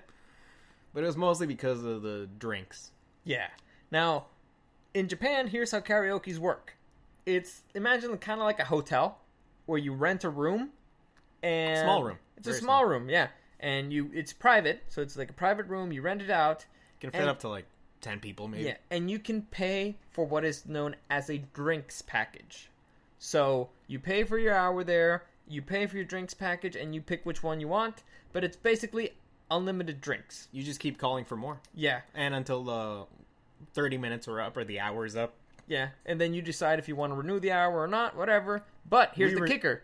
Here's the kicker. They don't recharge you for the drink package. So you're only paying for extra hours, but you're still getting unlimited drinks. And this is a smart business idea if you're, In Japan. if your clients are only Japanese. Because they can't hold that much alcohol. Nope. But we can. Yeah. And we did. Oh, yeah. Most of us. All right. And so here's where things get fun. It was a fun time. Oh, it was fun. That's what it was, yeah. All right, so we're there. We're singing the Dragon Ball Z theme song. Yeah. We're singing Disturbed. We're singing in Spanish because we don't know the Japanese. Yeah. Shala. Quetzala. No, Yeah. we're having a great time. A great fucking time singing karaoke. And here's... And we keep just asking for more and more drinks. We, renewed the thing for 2 times, I think, right? Yeah. We And were there for, 3 hours. we were planning to just pregame and then go out. Yeah. But we were We're just gonna- having too much fun. Yeah. We were having too much fun. And here's the thing. The service is really fucking good. You order a drink, it's there in 1 or 2 minutes. Mm-hmm. It's not like somewhere else that they'll be like, all right, they got unlimited drinks, let's make them wait. No, they're fast. They're fast. So there was times that we had 4 drinks a pop because we thought that we needed to get more drinks than we actually needed because we thought the service was going to be slow. It wasn't. Au contraire. I was having what? I was Tequila Sunrise. It was Tequila Sunrise night. No. It was screwdrivers. Oh, yeah, that's Screwdrivers right. and gin and tonic. That's Screwdrivers what they and had. G&T. That's what we had. And so, if you know anything about me, I am a seasoned drinker, right? I do Bombed at the Beach. I am a partier. I drink reasonably well. My friends, Bernie and Philip, they make beer. And so, Yeah. they're also seasoned drinkers. Eric's friend Billy decided, I'm going to keep up with the cool kids. And keep in mind, I would say I'm not that much of a drinker, but when I'm in Japan, and you let loose. everything's everything's going wild, I had no trouble keeping up. Yeah. I was in the party zone. Yeah, but you did not follow our game. Because me and my friends, we had the game. Pretty much, we all order a drink at the same time, and if I finish my drink faster than you do, then you have to chug yours. And that's how it goes. And then we No, order but I and then do- we order another one, then we order another one. I do vividly remember having the same amount of drinks, at least as you guys. Really? Yeah. I don't know. But the point is, but I don't think you just did it the way that we did, where you had to end up chugging stuff. No, because I'm not dumb. No, because sometimes we just ended up chugging a drink just to make somebody else chug it. I'm going to sink the boat I'm on just to see you drown. I'm And like, so- I'm just gonna enjoy my drink. Yeah, so that's what we were doing. And Eric's friend Billy decided, I want to do that too. That seems like fun. And he's a smart guy. Yeah. But he's not a party animal. He's not a party animal. I mean, neither am I, but I mean, this is like Super Saiyan Eric. You know what I'm saying? Exactly, in Japan. And so Chuck was actually keeping up pretty well. Yeah, Chuck was a good dude. He actually disappeared for a minute, and this becomes relevant. Yeah. And so, what happened to good old Billy Boy? Well, first, okay. Chuck, he started, he got really drunk. At this point, we're all wasted. Yeah. And he yeah. he decides, I gotta go to the bathroom. Fair enough. He can't find his way back. Because these hallways are identical. Yeah. Like, you just have to remember the room number. The room number, and he did not. So again, he's been drinking. yeah. So he just kept going from room to room. He told us this after, like, I just went in and there was like this girl singing, and I'm like, oh, sumimasen. And I'm like, you should talk to her. Oh, whatever. Eventually, of course, he starts talking with a group of dudes. Of course, yeah, because he's a dude magnet. Yes. Anyway, so he's lost. He would be, if he was gay, he would get so laid So all the damn time. It's he's impressive. a dude magnet. Yeah, well, He's a dick magnet. maybe that's nature's way of balancing it out. You know? Apparently. Yeah. And back in our room, Billy, he's starting to look a little bad. Pale. Yeah, he stops responding to stimuli. Yeah, like he starts looking down and he's like, oh, I don't feel good. And I'm like, oh, I know where this goes. I'm like, all right, let me just finish this drink and I'll bring you to the bathroom. And he's like, oh, it's coming now. And he blah, inside the room. All over the floor. But to be fair, it was pretty much just alcohol, right? Still, it's gross. It was really gross. It was really gross. Yeah. And it started to smell. And it's a small room. It's a small room. Yeah. So we were out of there. And No. I call for the desk and I'm like, there's a cleanup on aisle 9. Onegaishimasu. Yeah, I tell them the room and what happened, and they're like, oh, okay, we're gonna bring someone to clean up. And they were fast, like yeah. As I'm carrying this guy, like, over, his arm over my shoulder. I opened the door, and they're, like, already there, like, cleaning up what had leaked out. Yeah. And they're like, whoa, what happened? And I'm like, I'm trying to speak, in Japanese, but I'm super wasted, too. I'm like, Tomodachi, my friend, blah. I make the thing. And he is pretty much, out of this world. He doesn't even say anything. He's looking to the ground. He's saying, I'm in pain.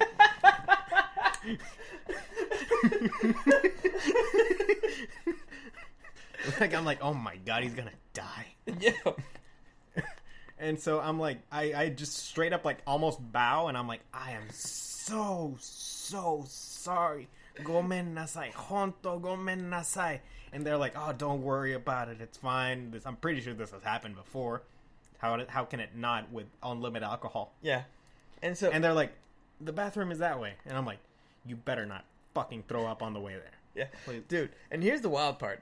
When it was a girl. Yes. A girl showed up to clean. She did not look at it and be like, she did not complain. She wouldn't do, like, all the things that I would, if I walk into Thumb, I'd be like, son of a bitch. Yeah. Are you kidding me? You just make a face, right? Yeah, she walked in there and she started cleaning like it was nobody's business. Like it was, she like, was a pro. Like she was cleaning up cotton balls. Yeah. It was impressive. Honestly. It would if she was cleaning up the same as if somebody had dropped a drink. Yeah. Like, and so me, Philip, and Bernie are like, dude, I want to tip this girl, but you're not supposed to tip in Japan. oh yeah, you don't tip in Japan. Yeah, you don't tip. It's rude. Maybe not necessarily rude, but they're gonna be like, what the hell? Like, oh my god, you forgot your money. And they're gonna chase you down the street. Yeah. But we're like, she cleaned up our friend's puke. So, I mean, we want to give her money, but we can't. And so we just started talking to her kind of a little bit afterwards. Yeah. And then I don't know about this because yeah. And so we talked to them a little bit, and she finished up, and so we went to the front to the lobby to wait for my kid brother and for everybody else to come out. And so while we were there, we started talking to the receptionist. At this point, we have no idea where Chuck is. Yeah, we started talking to like the receptionist people, and my buddy Philip, he's a charming guy. He's talking to the dude, and she shares that we're from Mexico, and that guy knows one word in Spanish, which is Gracias. Which is, Gracias. thank you. And he just kept. We were dying laughing. Gracias, gracias, gracias. It was. We were drunk as fuck. The funniest thing here, the lady who cleaned up the puke came out. We asked to take a picture with her. Gracias. So we're having a good time out there in the lobby. Look, these people are gonna have a story to tell. Yeah. In the meantime, in the WC, In the WC saga, things were not as pretty. So I drag him into. they weren't beautiful. Yeah, I drag Billy into We're the majestic. into the toilet stall, and I straight up I open up, I lift the seat, and I just put his head in there. Yep. You know, just stay in there. I'm just just throw up, and he's like, "Ugh," and in between his throwing ups, he's like, I'm in pain. It hurts so bad.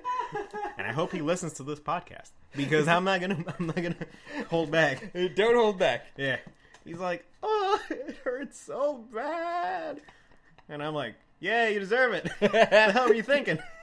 trying to keep up with those psychos.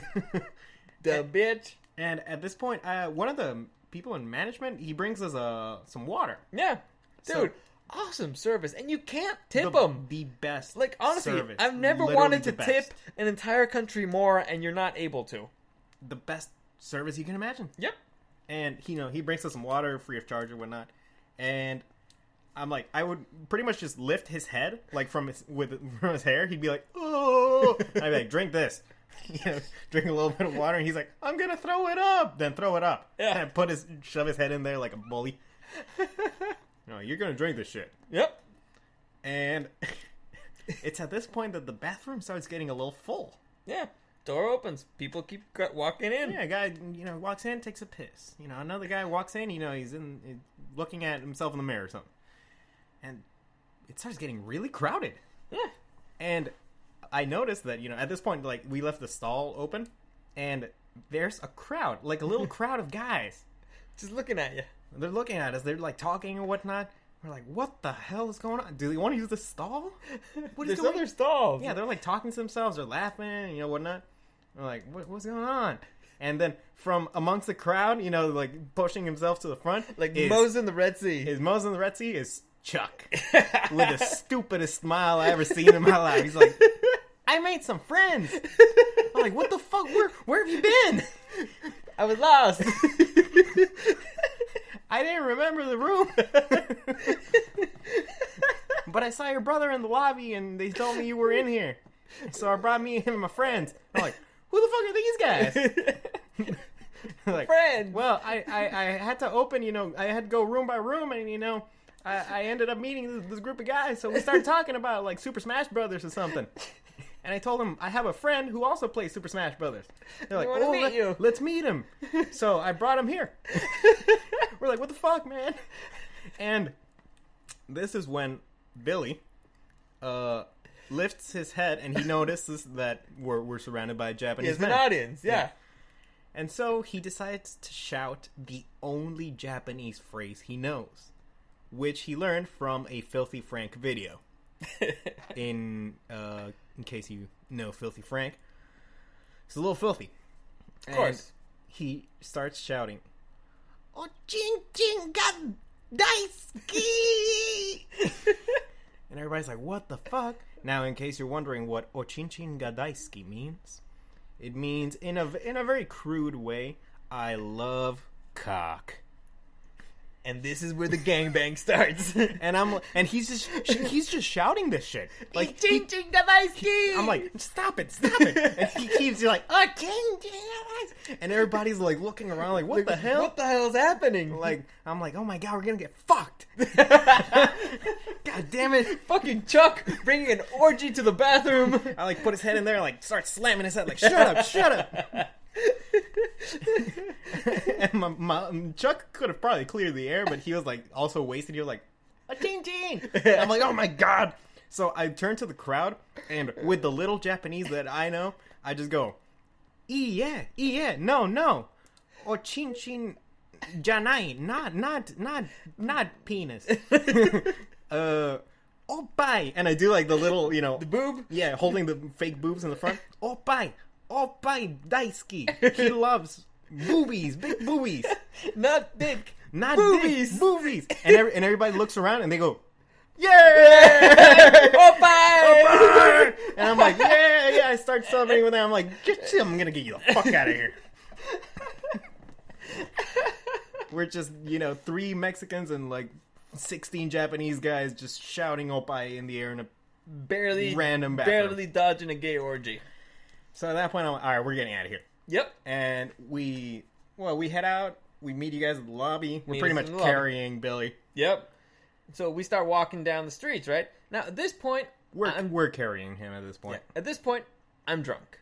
And so... And when Dario gets drunk, he Uninhibited? He gets weird. A little uninhibited. I like to see what happens when I do things. And he does a lot of weird Is things. that fair? I like to see what happens when I do things. You like And so- doing things that should have consequences, and you want to see those consequences. That's fair.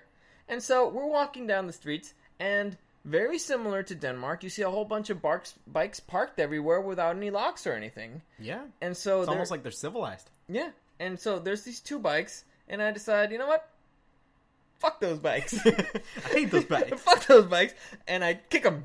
He goes up to like a row of bikes and he kicks one.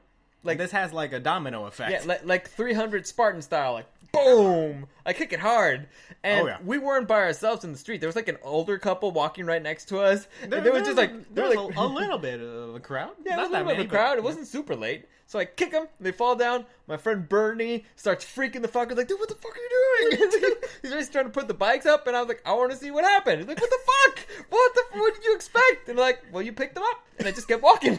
That's what happened. Yeah, that's what happened. I kicked it, you picked it up. All right, cool, let's keep going. Meanwhile, I see this like from way far behind, and I'm like, this is not my thing for tonight. No, I cannot deal with Dario and Billy. The only thing I'm responsible for this night is bringing Billy alive.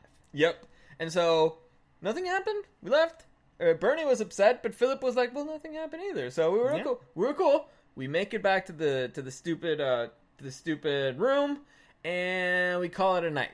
Right? We call it a night. Yeah, we pretty much just lay Billy down with his head down and be like, all right, don't die. Good luck. Drink some water. Next day, we get up, we go out, do the tourist thing again. We're hungover as fuck. Except Billy. Yeah, that son of a bitch.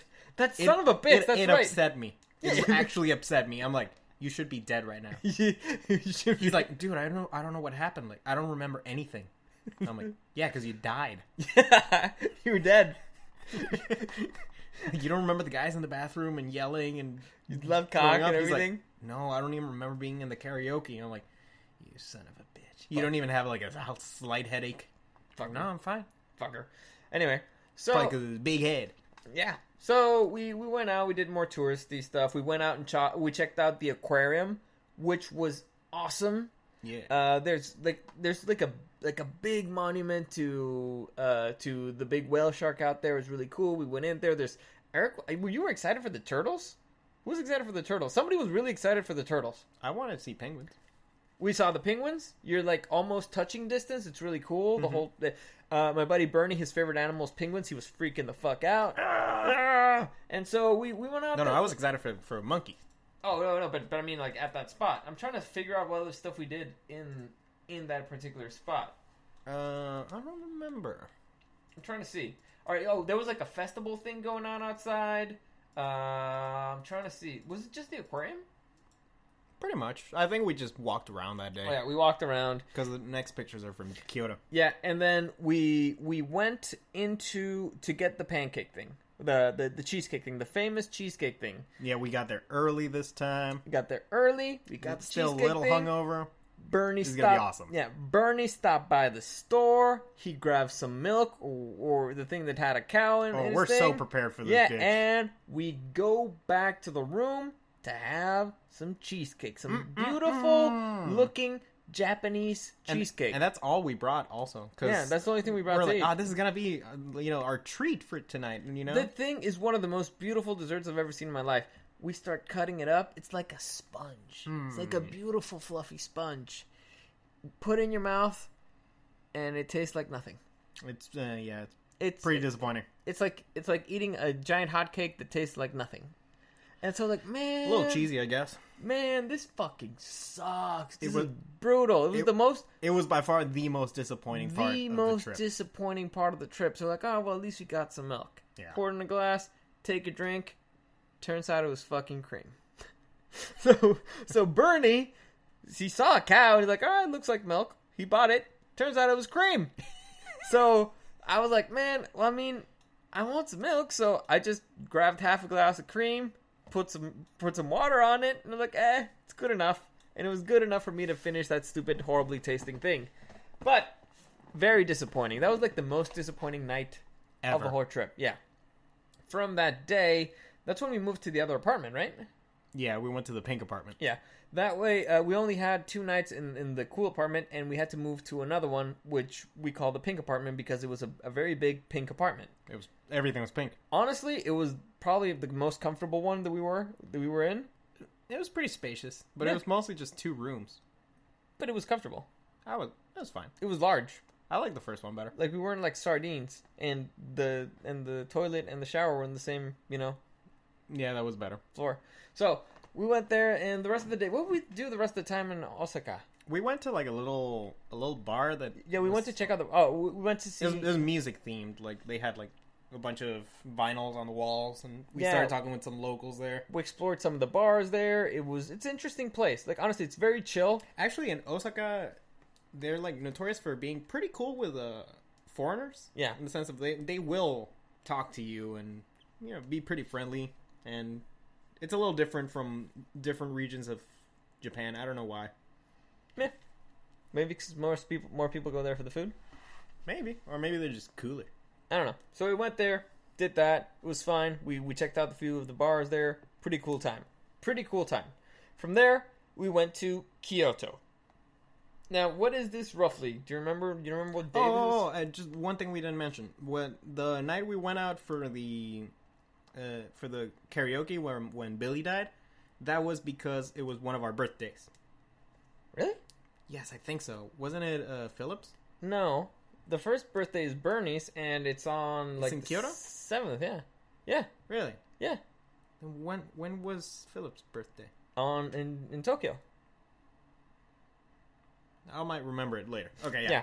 So, and I'm pretty sure that one of these days is when we went into the Korean place to get the chicken. It's in Tokyo, I'm telling you. I'm pretty sure it's not. It's in Tokyo. All right, fine, whatever. The point is we were in Kyoto. Now, Kyoto is kind of an old school type of Japanese city. It used to be the capital at one point. Yeah, it's more traditional. It's less skyscrapers. It's more spread out. But very it's still beautiful. big. Yeah, it's still big. It's very populated. Big, very beautiful. It's definitely slower than somewhere like Osaka or Tokyo. And here we stayed at kind of like a hostel. Would you say it's a hostel? It was literally a hostel, yes. It was basically like some family's house. Very nice spot. But it was very different from any other place because the other places we were staying were private. Here was kind of more like a public spot. Yeah, and the family, they were great. Yeah. Oh, and this whole time I had been wearing a Charizard beanie. Yeah. Like famous Charizard beanie. Yeah, I had it's like Charizard's face with the top of Charizard's head. Yeah, with 2 little horns popping out. Honestly, I brought it for 2 reasons. One, I thought it'd be funny, which it was. Yeah. And 2, it would make me very easy to spot. Yes. It's bright orange. Yeah, and so you get to see like this gaijin, 6 foot tall gaijin, around 5 foot tall Japanese people, and you get a whole bunch of like weirdos walking up to you and be like, Charizard! No, Lizardon. Lizardon! Because that's the name. They just walked up to his face and pointing at it like, ooh, Lizardo! And I thought it was the coolest thing. Yeah. And so, by the way, at this point, we've been on the subway a lot. We've been on a lot of trains. It is fucking insane how First off, chicks in Japan are insane because they're walking around. It's super cold. We were dying of cold, and they were just it was like. And they're walking of January. They were walking around in mini skirts, like and not even like anything underneath, like leggings or something. No, God bless them. Like skins out. So it was like, man. How the hell? Like they gotta be so stupid because they're so stupid they don't feel pain. They don't feel cold anymore. Looks pretty nice though. It looks great. But you see this legs everywhere. And legs galore. yeah, and in the train, you just see, like all these schoolgirls not holding on to anything, just like two legs. The trains, they're They're kind of wild. They're pretty shaky. Yeah. And so they're just like they have two hands on their phones, legs spread out. The train starts like we're dying there. We have to be holding on to dear life. Yeah, these we're holding on like, both sides. We're like and these chicks are there like nothing, like nothing. They're like playing on their phone, perfectly balanced. Yeah, like honestly, if they took their eyes off their phones for a second just to look at us, they'd be like, "You little bitches." Yeah, and then go back to the game. But they never look up from the game. No, it's insanity. It's why insanity. I tried pretending, I would hold on really tight to like a thing and just look off, nonchalantly, like, oh yeah, this is. It's not taking all of my energy to stand up right now. This is cool. This is fine. And so Kyoto, we ended up staying kind of far from where all the action was. And so yeah, you had to take a train. Here's the one spot where Eric was like, okay, I need to know exactly where we are. Like the one spot where he actually cared. Oh yeah, because we were gonna go to the Kinkakuji. Sure. I think that's what it's called. The gold palace. Yeah. And so we arrive at Kyoto. We leave our stuff there. By the way, all this time I'm carrying all the extra souvenirs that I bought. Yes. So I had an extra bag for souvenirs. That bag was full, and I also had another bag. So I was like up to the rim in souvenirs. I was carrying so much stuff. I was dying, but I was like, I'm taking this shit home. Like this is mine. So and I was not gonna help him. Yeah. And so that day was actually my friend Bernie's birthday. Yeah. That's when it happened. We actually asked the people at the hostel, like, where do you recommend we go? Like, where would be a cool... Would be a good spot to go out and celebrate, right? Like, we recommend this area. You know? So we get on the train, we go to that area, we go out and have a nice dinner. We actually ended up in kind of like an Italian place? They I don't know, we were really excited because they served us like a Parmesan pasta, and they prepared it on a big... like a big like a big cheese like it's like a big cheese bowl, and they carved out the cheese right there. It was great. The food was phenomenal. So and after that is when we went to, and then we were walking around the streets. We were kind of tipsy already. Our buddy Philip almost gets run over by cars. By the way, we had something we're calling the Philip vlog, because every once in a while we just recorded videos. Oh yeah, he would make random vlogs, and it was funny. He's a character. And so he gotta love him. And so he would be walking down the street, see a random Japanese dude start talking to him, like, "Oh no, where are you from? American? Oh, Mekishiko." Like, "Ah, Mekishiko." He start making friends. That means Mexico. Yeah. And so we're walking down the street, and we find the place that says, karaoke, because our buddy Bernie, he wanted to go to karaoke. Yeah. So we go into a karaoke spot that's... This one's different. Yeah, this was a bar. As we're walking into that bar, I just remember that there's some Bon Jovi playing "Living on a Prayer." And I was like, we're in the right spot, baby! And actually, this spot was more for foreigners, I'd say. Yeah. Because it was full of foreigners. Yeah, imagine, that was kind of like a karaoke bar here in the States. Like, everybody's at a bar, you got your chair, you put your number in, you put your song, and then... That system fucking sucks, by the way. It does, but... It served its purpose. So we're there at this bar. We start putting some songs in because everybody's kind of like half-assing it. They're sitting in their chairs. They're singing blah blah. And they're not really singing, like they're singing, but they're not putting on a show. They were pretty mellow. Yeah, and we were like, we're gonna enjoy our trip in Japan. Yeah, so we throw on like some bangers. We start singing. No. You remember which song we put? I remember one in particular, but it was towards the end. Which one? All These Things That I've Done.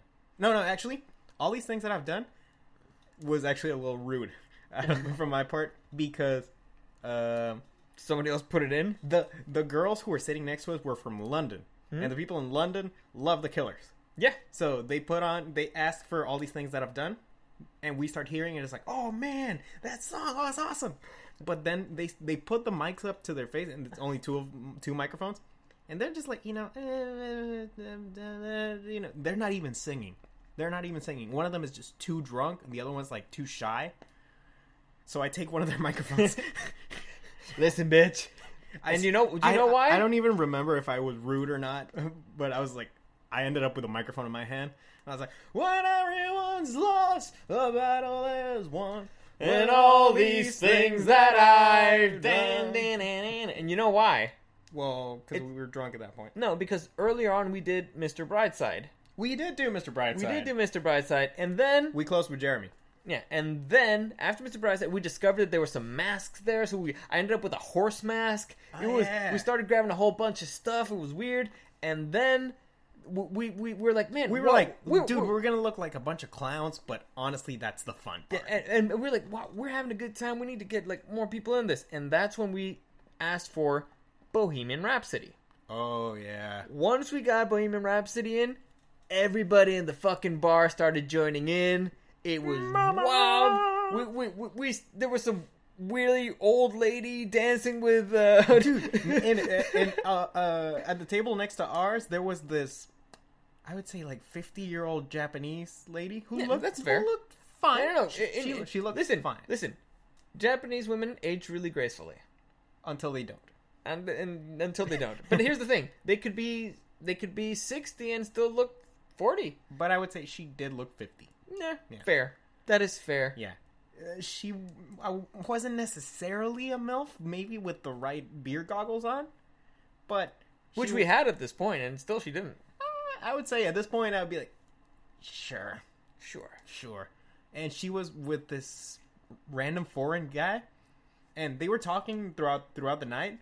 They would be like laughing with us or whatnot when we were singing, but at one point they just start hardcore making out, and this guy's like in his 20s, and we were all just like, nice.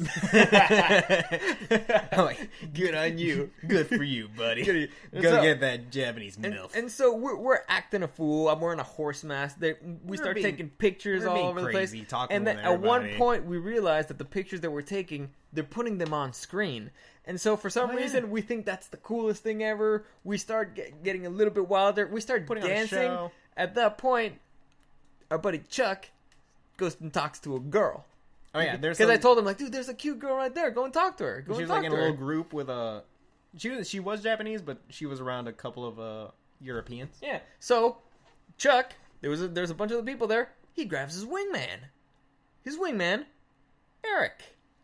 And what happened in this little side quest, brother? Well, everything was going great. It was actually. Look, I'm not a social butterfly. I don't think I would classify myself as this. But on this night, I was on. Yeah. I mean, like, somehow, like Donkey Kong. Something was clicking. I was being funny. I could communicate with people who I had no idea how, what language they even spoke. Drunk. Yeah. We were just having a good time. The other European chicks were laughing. The European dudes were laughing. Chuck was laughing. The Japanese girl was laughing. Having a great time. I realized by the end of, like, 20 minutes or 30 minutes of talking that I've been completely just outshining Chuck. Poor like, Chuck. Like, he's, like, trying to, like, establish some conversation. Be like, so, Bars, huh? Are you from here? And I'm like, yeah, of course she's from here. We're all in Kyoto. Yeah. And everybody's like, yeah. We're all in Kyoto. Yeah. What the hell are you asking? So I realized that I was a pretty bad wingman there. You were the worst. You were the worst. You cock blocked our buddy Chuck. Although honestly, I'm 100% being serious, and you're probably going to disagree with this philosophy, but this was the type of girl who you could not have gotten into bed with that night. I disagree. Well, I knew you were going to disagree, even though you already failed later that night. We'll see. But yeah, this wasn't just. Look, I talked to her for a long time. It was just like, I just know she's.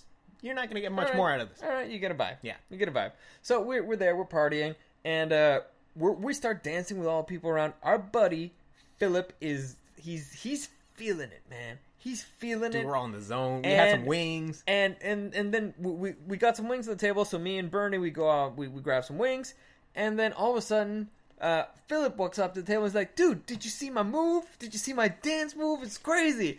And we were like, no. Like, what? You didn't see my dance move? What the fuck? And he walks out of there upset. And I mean, broken fucking hearted that we didn't see his killer ass dance move. The best one ever. And we missed it. So he goes back. He's disappointed. And he finishes his drink. And then he says, you know what? Fuck you guys. I'm hungry. I'm going to go find some fucking food. And so... And we never see this. Yeah. We're just doing our thing. And I think he tells you guys, like, hey, I'm going to go get some food, and he leaves. Now, if you were paying attention to the story, you might have heard that there were some wings on the table. Meaning that this place served food. Mm-hmm. There was food. But no, he decided to leave. Also, another fun fact about our buddy Philip in this story, he was pretty much the only guy whose cell phone did not really have signal over there. Right? He had no signal, and also... Yeah, we could communicate, and I think we could communicate with Bernie. We had unlimited data. Bernie did too. He did not. And he had no idea where we were. We had no idea how to get back. He claimed he did, but he didn't. Mm-hmm. And his cell phone was almost dead. So he just walked out there into the wilds of Kyoto by himself. The wild east, I suppose. He's a bold man. So he walks out. I'm at this point. There's this girl there. There's this hot Scandinavian girl. She told me the stupid country, but it's one of those countries that don't really matter. I thought she was really hot. She was there, fine. And I was like, that's the hottest girl at the bar. I'm going to go talk to her. And so I went after the girl. How did it go? You started dancing with her, and then you left. No, that's not how it went. Say the story correct. So, we left in. Okay. Here's the fun fact. Here's the fun fact about the hottest girl in the bar. They're usually never alone. Yeah, everybody. There was like a group of dudes that was like trying to like get with her and whatnot. Everybody kind of like had their turn of dancing with her, but at one point I was like, you know what? This is stupid. I'm gonna make a move, and so I started making out with her. Yeah, kinda. Right? Yeah, I was like, I made my move. Like, screw you guys. Like, I'm gonna take a risk. If I get my ass kicked, so be it. It was a little PG, but sure. Well, I mean, yeah, but I made my move, and I didn't get my ass kicked, and she liked it. So sure. But look, at this point, I think we asked Bernie, like, hey, what's up? Like, what do you want to do? He's like, I think I'm about ready to head back. Whatnot. It's like 2 a.m. Yeah. So if you guys again were paying attention and remember the rules of Japan, 1 a.m. trains stop rolling. And so you kind of have to either stay partying until 5 a.m. while the trains start rolling again. Or go somewhere. Or, yeah, you're fucked. And so they decided, I think, you know what? Let's just go get some food. Or walk back. Yeah, I don't remember what we were thinking. We just go somewhere else. Yeah. Maybe get some food, yeah. And Eric looks up to me like, hey, we're leaving. I was like, fucking later. Well, no. I don't even know if we say goodbye to you because we're walking out. Bernie said goodbye. Well, they all go like, "Hey, so should you wait for Dario?" And I'm like, honestly, I've gone out with Dario enough times at this point to know that this is the part where we part ways. Yeah, he's gonna show up at one point, and everything's gonna be fine. I'm a survivor. So that's what I do. Don't worry about him. Let him do his thing. Yeah, I was there taking a risk with the girl at the bar. Yeah. Anyway. So, at that point, you guys walk out, and then... At this point... You take over the story. Yeah, Dario disappears. Or he's still at the bar. We walk outside, we're walking... Well, first off, we don't really know where to walk to, because it's late at night, and we don't remember our way back. So we're like, oh... Because who's the fucking map here? This guy. This guy. He also didn't know where we were. I knew where we were. But, mainly, we were like, "Oh wait, where's Philip? Do you think he headed back, or he said he was gonna go out somewhere? Where's he want to go?" So we walk around a little bit, and we're like, "All right, screw it." We just started like going, "Philip, Philip," and we're like shouting it a little bit, just in general direction, and. This is where my ultra instinct kicks in somehow, because we're like Sixth Sense. Yeah, we're like walking down one of the tiny back streets and whatnot. The alleys. Yeah, the alleys. And I'm Philip, and then I sort of like get this feeling, and I look back, and I walk back a little, and I look down a hallway, and I just see a door open, and it looks like a small little hole in the wall place. And the door opens, and Philip sort of like pops out with like a beer in his hand. He's like, "Oh, Capella!" He's like, "Come here, man!" We're like, "Oh my god, it's Philip! We found him! It was a miracle, honestly." Yeah, like I have no idea what came over me. Like, just like, wait, I feel like I have to check this place. You did. And he was there. And we're like, oh my god, we found him. That's so lucky. That was very unlikely. Because at this point, we're like a couple of blocks away from the bar. Yeah. And we go into, and it's a tiny, tiny place. I mean, like, 2 tables and a bar. And he's like eating a meal, you know. He's got some ramen and a big ass ale. And we're like, Philip, we gotta go, man. Like, the bartender's telling us, like, oh no, you can't stay because Capacity. Yeah, it got too full at that point. And at this point, I start talking to these old, I wouldn't say old, but mature Japanese ladies. And I tell you, man, that night I was a social butterfly. I feel like I could have just stayed chatting them up. But it's too full? Yeah, but the place was full, and I'm like, but the MILFs. The MILFs, sir. The MILFs, sir. Do you not see? Like, they're all talking about, it's like, oh, gaijin, oh, blah, blah, blah.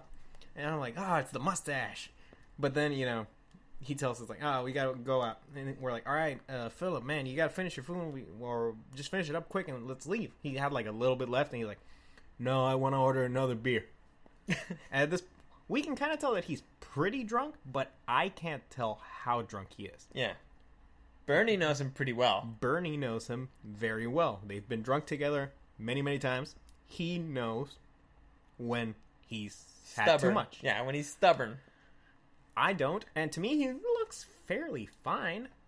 And, you know, he's eating. He's chatting up with people. Yeah. So I'm like, social butterfly. So I'm like, okay. And I asked Bernie, so what do we do? Do we leave him? Like, he wants to stay. And they're like, and he looks to me, gets like this little look in his eye that later on I recognized, or I understood what it meant. He's like, let's leave him. If he dies, he dies. Yeah, he gets he dies. And I'm like, So, okay, you know him better. So me and my buddies and him, we were just walking back and left him. Heading back to the station. You left him there for dead. We left him there. And to me, it was like, he looked fine, like a little bit drunk, but at that point he looked fine. Turns out he was plastered. And I mean plastered. He legitimately started seeing ghosts. Yeah. So, that's where you abandoned our buddy Philip to die. You left him for dead, basically. I trusted Bernie. And so at this point, we were like at a convenience store, and I get a message from you. Wait, no. Before we reach that, let's say my side of the story. Oh yeah. So I'm at the bar. I'm having this good time. I'm kind of like still trying to, get with this chick, and but sometimes the fishing's not good. No, I mean it was going fine, but at one point she kind of gave me this thing like, yeah, by the way, I'm kind of here with my brothers. So to me, that was like ooh, this is not gonna go anywhere. So I was like, all right, like, what's your number, blah, blah, we'll see you another time, you can show me around, because she was there working, and so I was like, all right, we'll see you another day, you can show me the town. Like, all right, and I left, I graciously left, and it's, at that point, I'm walking around the streets, and I'm like, man, where the fuck am I gonna go? Like, the trains aren't working, when I'm hungry, so that's when I sent you a message, like, hey, where the fuck are you guys? And, convenience store, like, oh, because there's only fucking one. Like, send me your location. And as I'm walking down the streets of Kyoto in the middle of the night, almost, like a completely foreign situation, all in my head, trying to think, like, oh, man. And these streets are pretty dark, actually. Really dark, really like, large. The most, that's the wonderful thing about Japan. The most danger you're in is just danger of getting lost. Yeah. Because it gets pretty dark. I hear... in the distance, like, I mean, far, far off in the distance, I hear, Dario!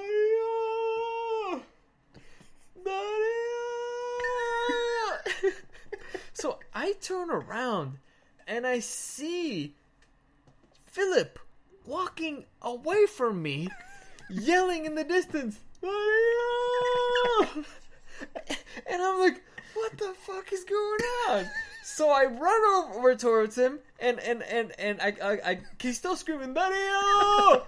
Dario! And I come up from behind him to scare him, like, I reach my back, like, what's up, Philip? And he's like, Dario!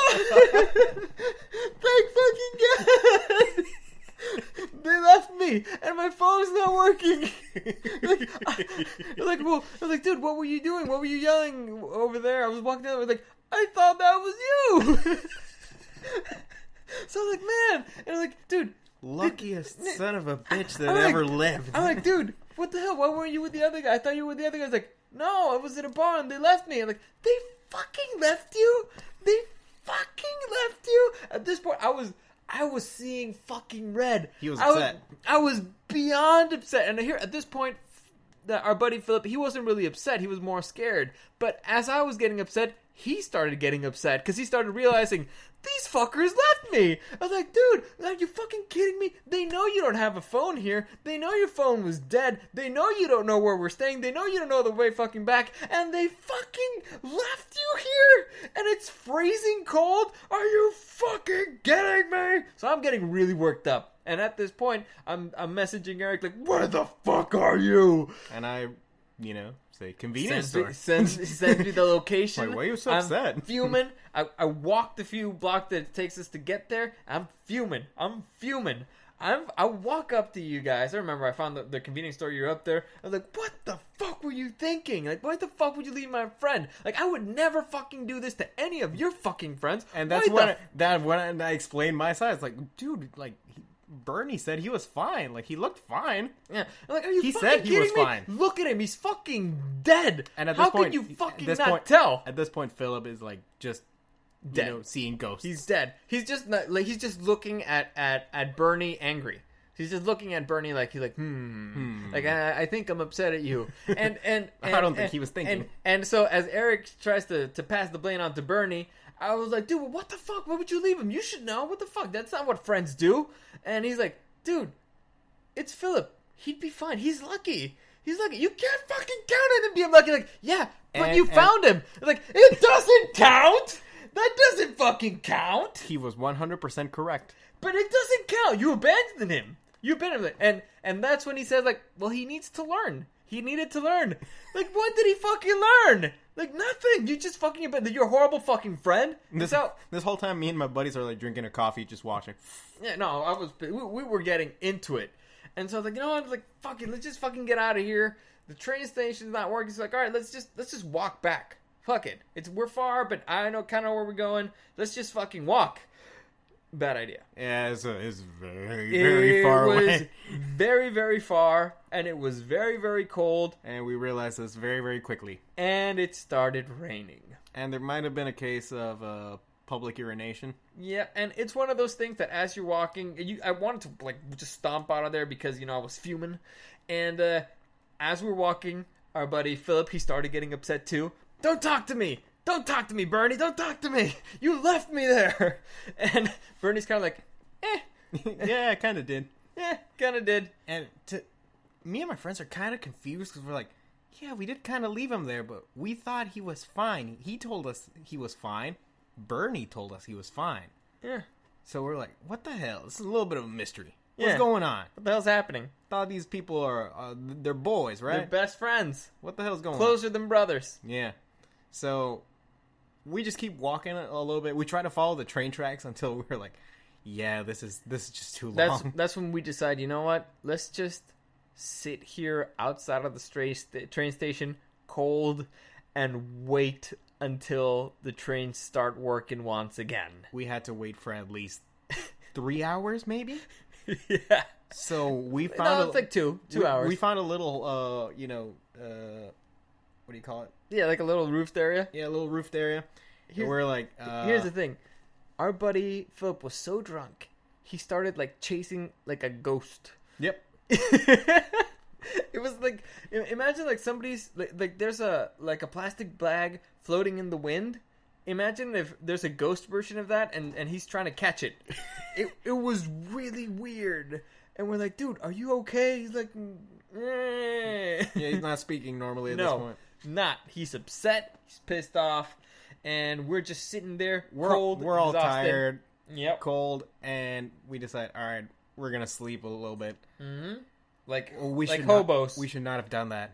No. Because when we did that, the alcohol in our systems sort of, dissipated. Yeah. And The cold. Cold, brutal cold of We should Japanese winter. we should have just kept walking, but trains opened up. No. I opened my eyes because I sort of like laid down on my side, and my jacket is pretty much a sleeping bag. Yeah, It was like it's literally designed to be that way. It holds the heat perfectly. it's a great jacket. Awesome jacket. I wake up and I can't move. I'm like, what is going on? Why am I laying down on like next to like a vending machine? Why? What is this pain? What is this pain? And I'm like, oh my god, I can move. It's just full of pain. My life is pain. Yep. I have turned into pain itself. Yep. So we try to like struggle back to our feet and just like we're just dying. Yep. Like, I can't even. I'm shaking to the point where my bones hurt. Fortunately, I'm still angry enough that I'm like, I just want to move. I'm like, anger's keeping me moving. I want to move as well because I'm exhausted. Yeah, of course. So we go into the station, and luckily, while we're waiting for the train, there's this little heating area. Yes. Like, That's the look- most beautiful room in the history of humanity. Dude, I felt like a rotisserie chicken. Like I was defrosting in there. I was like, oh my god, this is heaven. We get on the stupid train. We get to our No, stop. that train was also heated and it was glorious too. Yeah, the seats are heated. Yeah. And then we had to walk like 10 blocks to the place that we were staying. Yeah. And that's when it started raining again. At that point, nothing mattered. No, we just, No one you was don't feel it. was talking. Yeah. At this point, we were Nobody just was like talking. I know. I was mumbling because I was upset. And when I'm upset, I'm like mumbling. Hey, it's like when I was in Kyoto the last Like, trip, and I was just mumbling and I was upset. And I was like, "Son of a bitch!" Motherfuckers. It's like poetry. Motherfuckers. Yeah, It yeah. rhymes. It does. It makes you feel better. And so we make it back to the house, get into bed, and we were dead. We died. Dead. Now, but here's the fun thing.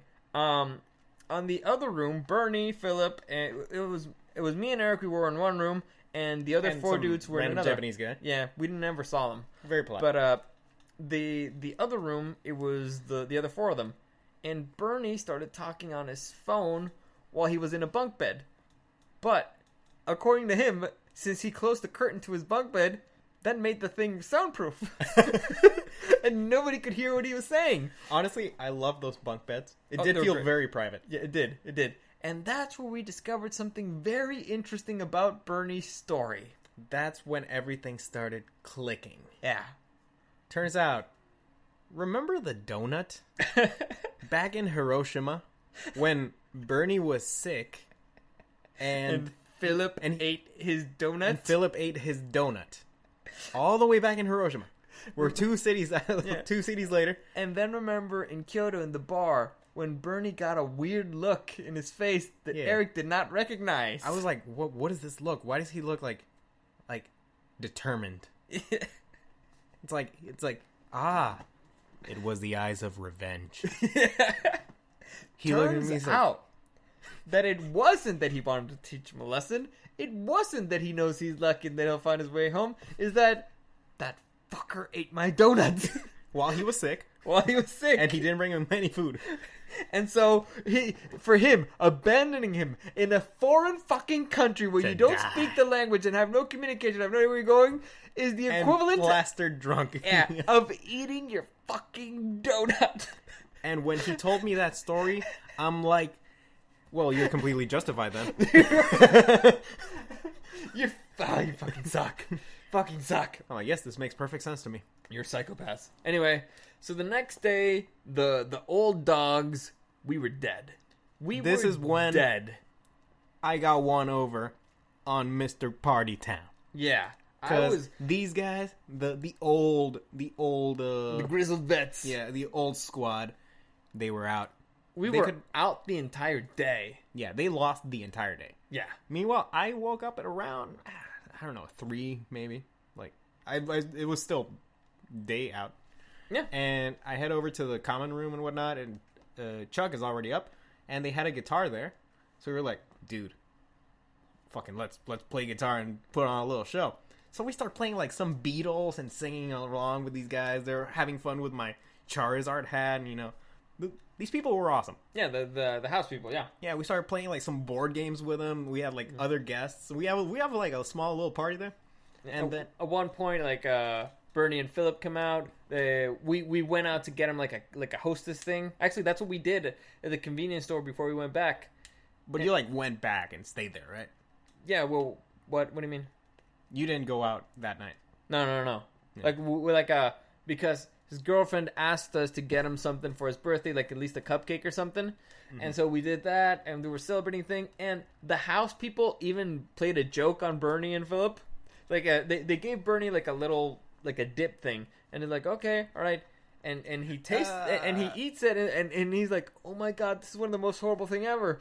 But since it was like from he thought it was like a delicacy there, he's like, right. It was like a prank. And so he turns to Philip like, hey, try this, it's really good. Philip tries it and he's like, ugh. The people start laughing their asses off, and we're like, oh man, you got us. Beautiful prank. Yeah, Beautiful. It was great. Can't get mad. Yeah, so we mostly stayed at the house there. You guys went out and saw stuff, right? Me and Billy, we straight up, we were like, I just want to walk around. Like, let's just walk in random directions, you know, like, we're in the middle of it's a rural-ish area, but it's mostly just classic Japan, like, very historical. Yeah. So we're just walking around, and this is when I had one of the coolest feelings ever. Because, as I said before, Japan gets pretty dark. Yeah. They don't have that many streetlights. You'd be surprised. And it started getting a little spooky. As we were walking around these, small streets and whatnot, we walk past, like, this school, and it's, late at night. Mm-hmm. And we're like, oh, it looks so scary and whatnot. There's, like, no lights. And we're like, man, this place is spooky. But I realized, this place is spooky. It's not scary. Yeah. I'm not, like, fearing for my life like some random hobo's gonna come out and, shank me. Yeah. Like, I would feel like, in TJ or something. Or, even here. Mm-hmm. But over there, it's like, man, I'm, like, spooky in the sense of, like, man, there might be, like, ghosts or something, It was a really cool feeling. Yeah. And we were walking around like, ooh, this... Like, that town's, like, what, 1,000 years old? Maybe. Yeah. So it's the really old ghosts, samurai ghosts. Yeah. So we're like, oh, man, this is, like, the coolest shit. So Yeah. that's mostly what we did. We didn't party or anything. We were still tired, but Yeah. we wanted to walk around. The old dogs, we went out and had some dinner and stuff. Now, the next I think day... we joined you for dinner. Yeah, I think so. The next day, we knew that we lost a day. So we had to cram all the cultural stuff into one day. Now, there was one thing that I really cared about, and that's going to Monkey Mountain, which it's literally going to a mountain that has monkeys. Yeah. And so to me, if you've heard anything of my previous trips or me talking about it, I love animals. To me, usually when I go someplace, I want to have some experience that's special to there and usually involves some kind of animals. To me, this was it. Like, that was the thing in the calendar for me. Even though Dario doesn't like monkeys, because he's a weirdo. I don't like monkeys, and they look too human.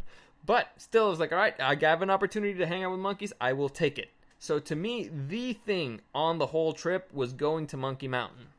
That's one. Two, we wanted to go to the Golden Palace because it's one of the marvels of the world, right? And it's Marvels of the modern world. unbelievably overrated. Yeah. And three, there's 1,000,000 and 1,000,000,000 shrines and what do you call the things? Temples? No, not temples. The orange. Oh, the gates. Yeah. And there's like a whole bunch of like really famous ones It's over there. called, but the most famous one. Fushima Inari Shrine. Yeah. It's basically the Shrine of 1,000 what? Gates, yeah. Yeah, it was more. It's famous because it's like a mountain thing where you go through 1,000 of these gates. They're orange. It's Orange. a very, very famous place. Yeah, it's very, very famous. And Well- so we're like, all right, we gotta hit these three: the mountain for sure, then the Golden Palace, and then if we can, the other one. We gotta hit do these it three in a day. Yeah, in a day. So the day starts off, and everybody's fucking lollygagging. And I'm feeling the pressure of time. Like, we gotta go now. I was not lollygagging. Eric was not lollygagging, but he wasn't helping me pressure everybody else. And so we walk over to like the 7-Eleven or Family Mart over there, and we get some food. By the way, Family Mart, the chicken there is the best chicken I've ever had in my life. I could have that every day. Every day. Every day. It's juicy, it's crispy, it's brilliant. It's nothing like here where, it's like pretty much frozen food and whatnot. That is legit food. Yeah. And also, fun fact, in Japan, it is rude to walk while you eat, right? Yeah. Because they don't have any trash bins. Exactly. So it's rude to do that. I love eating and walking. I love doing it. It's very practical. Yeah. And at this point, like, I don't have time to learn. So we walked out of the 7-Eleven thing, the Family Mart, and these dudes are like eating out there. I'm like, we don't have fucking time to do this. And so I just kept going. And if you paid attention to anything in this trip, the guy who knows where to go is this guy. All right? Nobody else knows where to go. And Eric was like, well, I'm following that guy. So, well, it was more like, all right, so if I'm going to lose somebody, I guess it better not be my brother. Which is fair. So, fine. Which is fair. I had already finished my food anyway, so I was like, all right, I'll just go along with them, and I'll send these guys our location later. Yeah. Or they knew where we were going. Oh, like our active location. I think you did that. Yeah. And so we start we're walking down the way to the mountain. But we are like a good few blocks ahead. And I mean like quite a few blocks ahead. We're walking. Kyoto is such a beautiful city. It's so beautiful. It's old school. I mean like old school traditional Japanese. You could say it's so beautiful, so majestic. And we reach up to the foot of this mountain, and you pay a little bit, and like, okay, you're gonna go up this trail, up this mountain, and then you reach like the monkey park. Yeah, the That's summit great. they have a monkey park. Yeah, and by the way, it starts raining. But it's like a light rain. It was raining, but we had an umbrella. It was raining off and on the whole day. The people at the hostel, they gave us an umbrella, which was very nice, very thoughtful. And we're there like, okay, we'll just walk a little bit, and there'll be a path, and we'll be there. We start going up this mountain, and the path is kind of just like a mud path. It's kind of like a muddy trail. They wanted it to keep it as natural as possible. Yes, they did. As wild as possible. Unfortunately, nature sucks. And this whole thing about Monkey Mountain, it's actually up a fucking mountain. Yeah. It's not a mountain. It's not a hill. It's not a trail. Yeah, it's a mountain. So we're walking like into the jungle. We're into the jungle going up a mountain. Mm-hmm. Well, not a jungle, forest. Let's say forest. Yeah. In the rain. We're going in there in the rain, and as we're going halfway through, I'm just hoofing because the thing is you just gotta keep moving. You gotta keep moving. But what happened to you, brother? Well, funny thing about me is that apparently I have asthma. He's had it since he was little.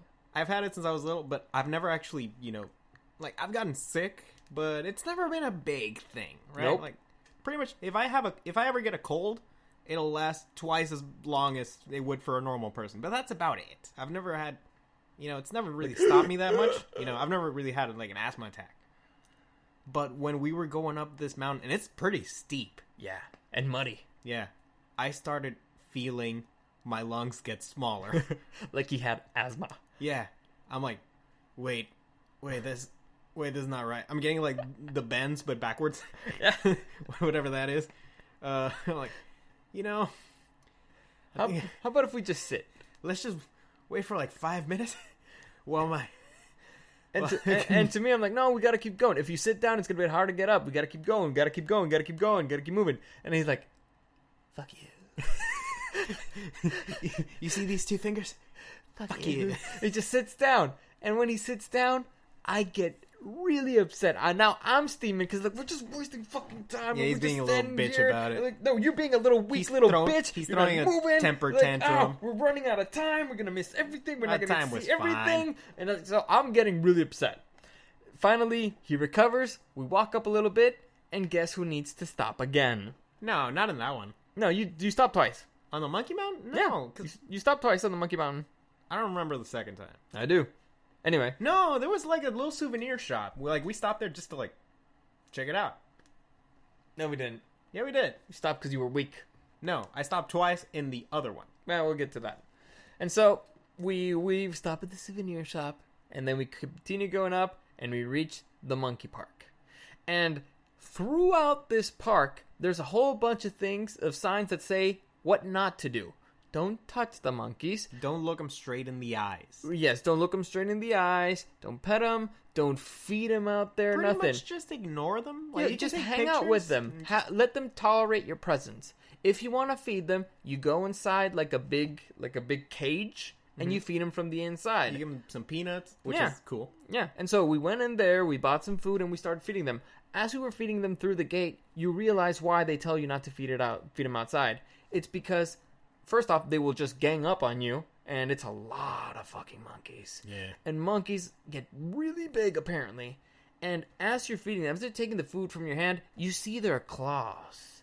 Their hands, first off, strong hands, and those claws are scary. Yeah, they got like some like traps and deltoids or something. Yeah, like, and they can flex those fingers. Yeah, and so you're like, oh my god, this tiny thing could kill me. Yeah. Like if if it gangs up with its friends, we're dead. Mm-hmm. And so we're there, we're feeding the monkeys, we're having a good time, we're playing it safe. And at this point, they catch up with us, right? Yeah, and at this point is we allow the other people to catch up. They catch up. They feed monkeys as well. Then there's like a little show of a dude who's just walking around feeding them because he knows what he's doing. There's a cool, you can see the whole city from up here. Yeah, awesome. it's a beautiful view. There's like an alpha monkey that he feeds separately. It's a very cool show. We walk out and we're just, we're like, man, we're hanging out with monkeys. This is wild. And that's when my buddy Philip decides he walks up to a monkey and he looks him dead in the eye. He's like, now, he wanted to look into his soul. Yeah. Now, he reads English. He could see these signs that say, don't stare him directly in the eyes. In fact... There's even a cute little anime picture. Yeah, in fact, we told him, don't look him directly in the eyes. And what does he do? He walks up to one and he looks him right in the eyes. And this monkey looks back. He's kind of like taken aback a little. What the hell? And then his eyes kind of transform and he gives him like the meanest, biggest glare, and like he puts like his face forward, like you're challenging me. Yeah, and so me, you want to Bernie, me, and Philip, 3 grown adult men at the same time. We're our heads go like whoa, like imagine like we were whipped with his eyes, like whoa, and so the monkey, since it was a little one, it just kind of ran away. And we're like, please don't go get your mama. Please don't go get your mama. Please don't go get your mama. Please don't go get your mama. And our buddy Phillips turns like, oh, he turns around, he's laughing like, dude, you see what he did with his eyes? That was crazy. I'm like, why the fuck were you looking at his eyes? Like, there's a sign right there that says, well, don't look him in the eyes. Why'd you fucking look him in the eyes? And his reasoning was very solid. Like, I wanted to see what happened. I wanted to see what happened if I looked him in the eyes. There was a bunch of signs telling me not to do it. I wanted to see what happened. So that was his logic. And we were like, man, let's get closer to the house, because if that baby monkey goes after mama monkey, we dead. Yeah. We dead. It's going to turn into Night of the Living Monkey. Yeah. And so, as we're walking around, this fucking idiot decides to share a fun fact about orangutans, that apparently orangutans, what they do when males fight is one likes to grab the balls of another and just explode him. Or rip him out. Rip him off. That way he's like the only male with balls left. Yeah, like the fight is over at that point because they're fighting, to be the alpha. And like, if you don't have balls, you can't be the alpha. You can't reproduce, so you're useless at that point. Yeah, and then we're like, man, what if these monkeys try to do the same to us? Like, yeah, fuck you humans. You look me in the eyes, no balls. Rip your balls off. And so we were like, let's get the fuck out of this monkey mountain. We got more things to do. Yeah, we gotta go. It's not because we're scared. It's because we gotta go. You got other stuff to do. Yeah. Stop monkeying around. Stop. Exactly. So we walked down that stupid mountain, which was fun. Honestly, it was really my favorite experience there. I feel my lungs expand. Yeah. We walk out of the mountain and we get on the stupid train. Which, by the way, I was upset again because when we reached the train station, for some reason, nobody wanted to listen to me to what train we were supposed to get on. I was like, all right, we're supposed to get on that one. Like, no, I think we have to go on another one. I was like, no, it's that one. But this no, guy I don't understand. He just lives his life upset, man. And to me, I was like, I've been guiding us this entire fucking time. We haven't been lost once. What the fuck is wrong with you guys? He's gonna die at like 50 years old from all the stress. And I was already pissed off with them because they abandoned my buddy. I was already pissed off with them because we were wasting time. And we were wasting time again. Anyway, we get on the train and we go over to the Golden Palace. And we get at the Golden Palace. It's a nice little park. It's a nice little park. It's a nice little lake. You've got to pay too much. It's like $10. It looks very pretty. You take your pictures. It's a nice picture, but that's pretty much it. Yeah. They don't let you go in. They got some souvenirs. Yeah. But they were expensive. It's okay. It is overrated. I'd say that the lake is pretty beautiful, and the Golden Palace It also, we were there kind of when it was raining, so that's kind of a factor. We didn't actually get it to see it shine, in the sunlight. Well, I did the previous trip, and Whatever, it's fine. it's fine. It's not fine. bad. It's an experience. I you don't really, wouldn't go there again. And you don't really have to wait in line. It's Yeah, fine. it's okay. Fine. So Worst from out there, of the 3. probably. From there, we leave and we're going over to what's the name again? I forget. Fushima Inari Shrine. Yeah, the 1,000 gates. We arrive there. It's night.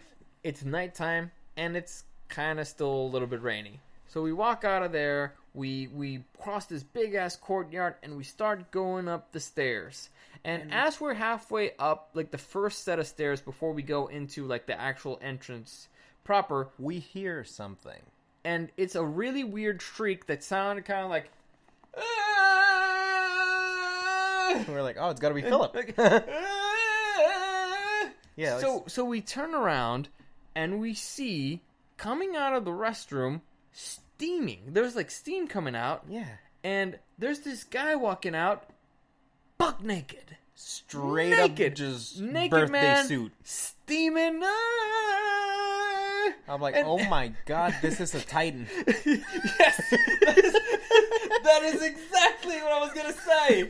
Yeah, looking at like, and we're like, what the fuck is going on? And here's the thing, not a lot of people were reacting to it. It's like, Well, everybody was watching, but we were all just stunned. yeah, we're like, when wasn't anybody calling the cops? What was happening? And the dude walks back into the restroom. A few seconds later, walks out again and like, And it's at this point where we're like, okay, it might be nighttime, but if we want to leave this place, we have to walk past that guy. yeah. So let's just go into this shrine. Let's just go into the shrine. And again, freezing cold, Oh yeah. raining, dude, buck ass naked, buck ass. Maybe that's why he was naked. steaming. Maybe, I don't know, but it was bizarre. And so we start going Not up. something you see every day. Yeah, we start going up this the shrine. It's just stairs. And again, it's dark. We're going up through this thing. We don't know. These gates kind of, they have like a little bit of space in between them, like a foot. But you can't really see how far it is. So we're just going up And and it's up. raining, and it's kind of, the gates are kind of helping, but not really. Nope. Like, it is raining. And it's like the gates, they don't allow you to open the umbrella properly. Yeah. And so you're going up and you're going up and you're going up. And we reach kind of like a plateau area where there's a whole bunch of other like little shrines and like little cemetery stuff. And it is the creepiest shit It is ever. very, again, this city might be 1,000 years old. We don't know how old that thing is, but It looks like a graveyard, but it's like very narrow paths. pitch black. It's almost like a labyrinth. We It's- lost Bernie, and then as we're walking around, we're trying to find him. And part of me is like, you know what? You deserve to die. If he dies, he dies. We're like, did he get taken by the naked man? Who we can still hear in the distance, by the way. like, god damn. And out of the shadows, Bernie with the black hood on, he just walks out, freaks the fuck out of us, but he wasn't trying to.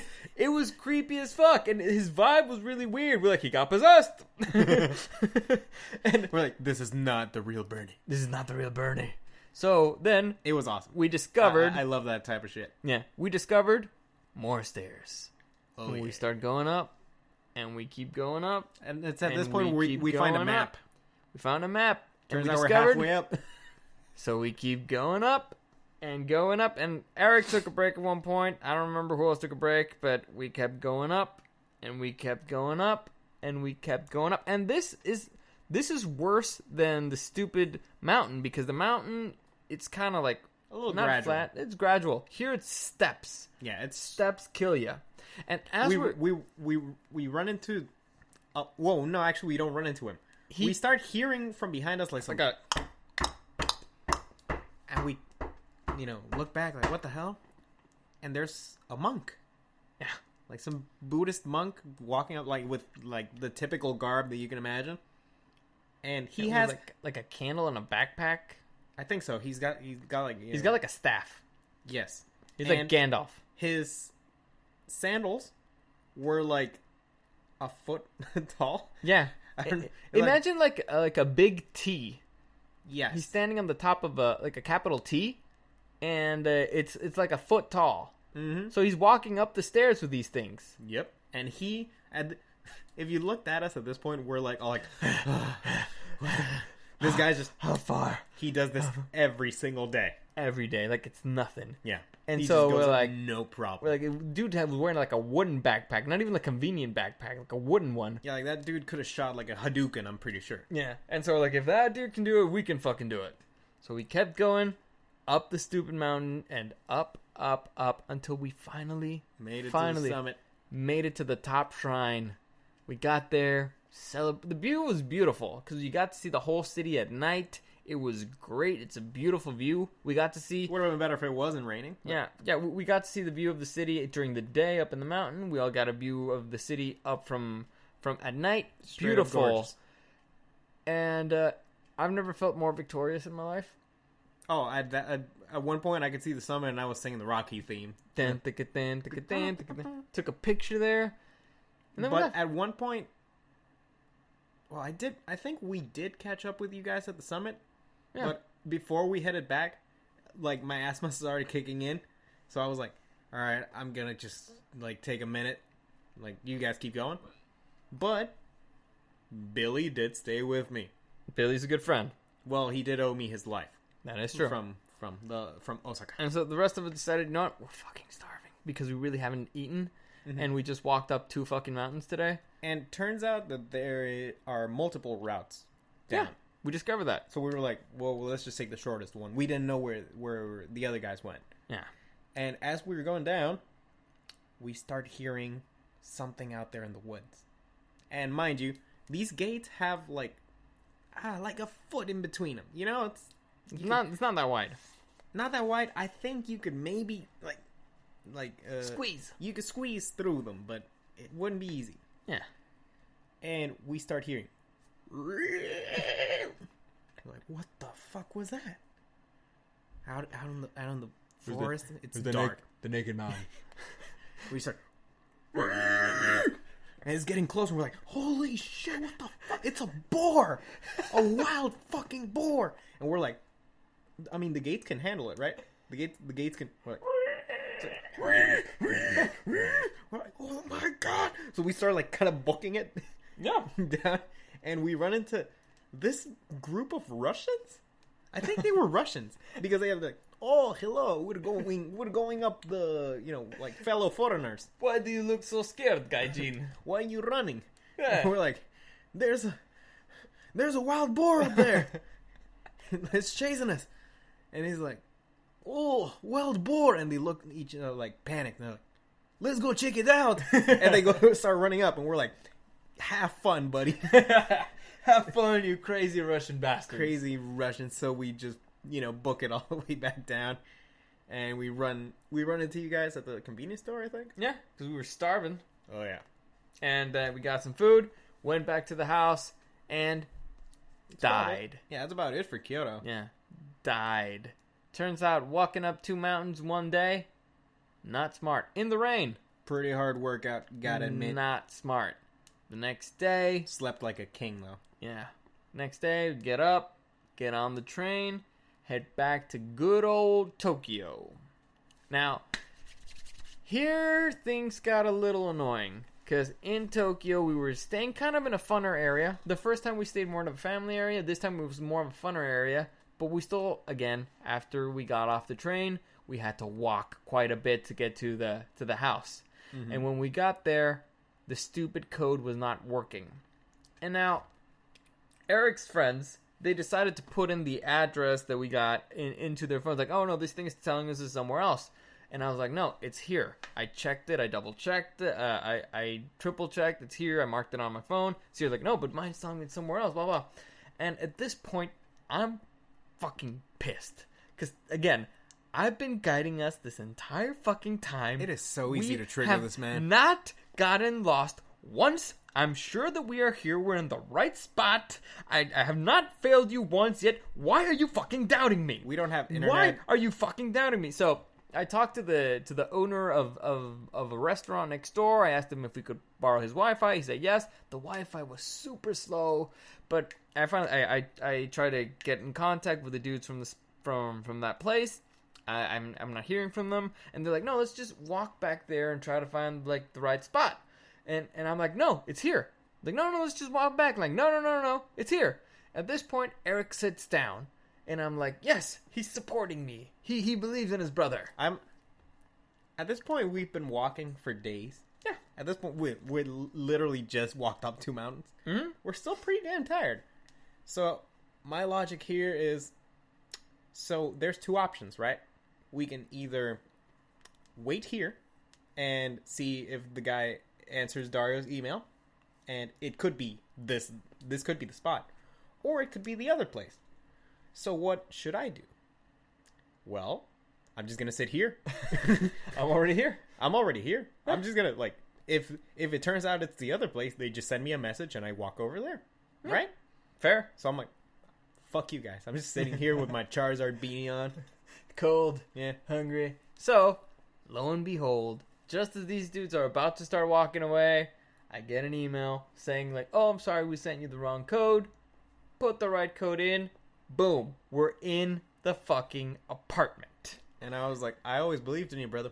Now, fun thing about me, I'm a difficult person to live with when I'm right. Actually, I'm a difficult person to live with when... Period. Yeah, period. When I'm right, I am fucking beyond obnoxious about it. I will talk about nothing fucking else. I will never let it go. I'm like a dog with a fucking bone. And you know what? They deserved it. He couldn't tell shit to me. They deserved it. He couldn't tell shit to me. Well, of course. I mean, I had other bones that I could chew on. But I was like, I was just, like, yeah, you know, I you were stayed. right. I stayed. You were right. Yeah. Like, you were right. Like, oh, no, yeah, no, why don't you fucking go to this spot now? Why don't you just fucking go to the other spot? Like, no, because Dario's wrong about everything, right? No, of course, I'm the only guy who's only been fucking getting it the entire fucking time and never got it lost. But no, of course, he's gotta be fucking wrong now. That's because fucking happens, yeah, because I took the time to check the routes and everything. No, and you didn't know. What the fuck, you? So, I get pretty obnoxious. And I was beyond exhausted. And this was by far the crappiest place we stayed in. The worst. It was the worst. Terrible. The heating did not work.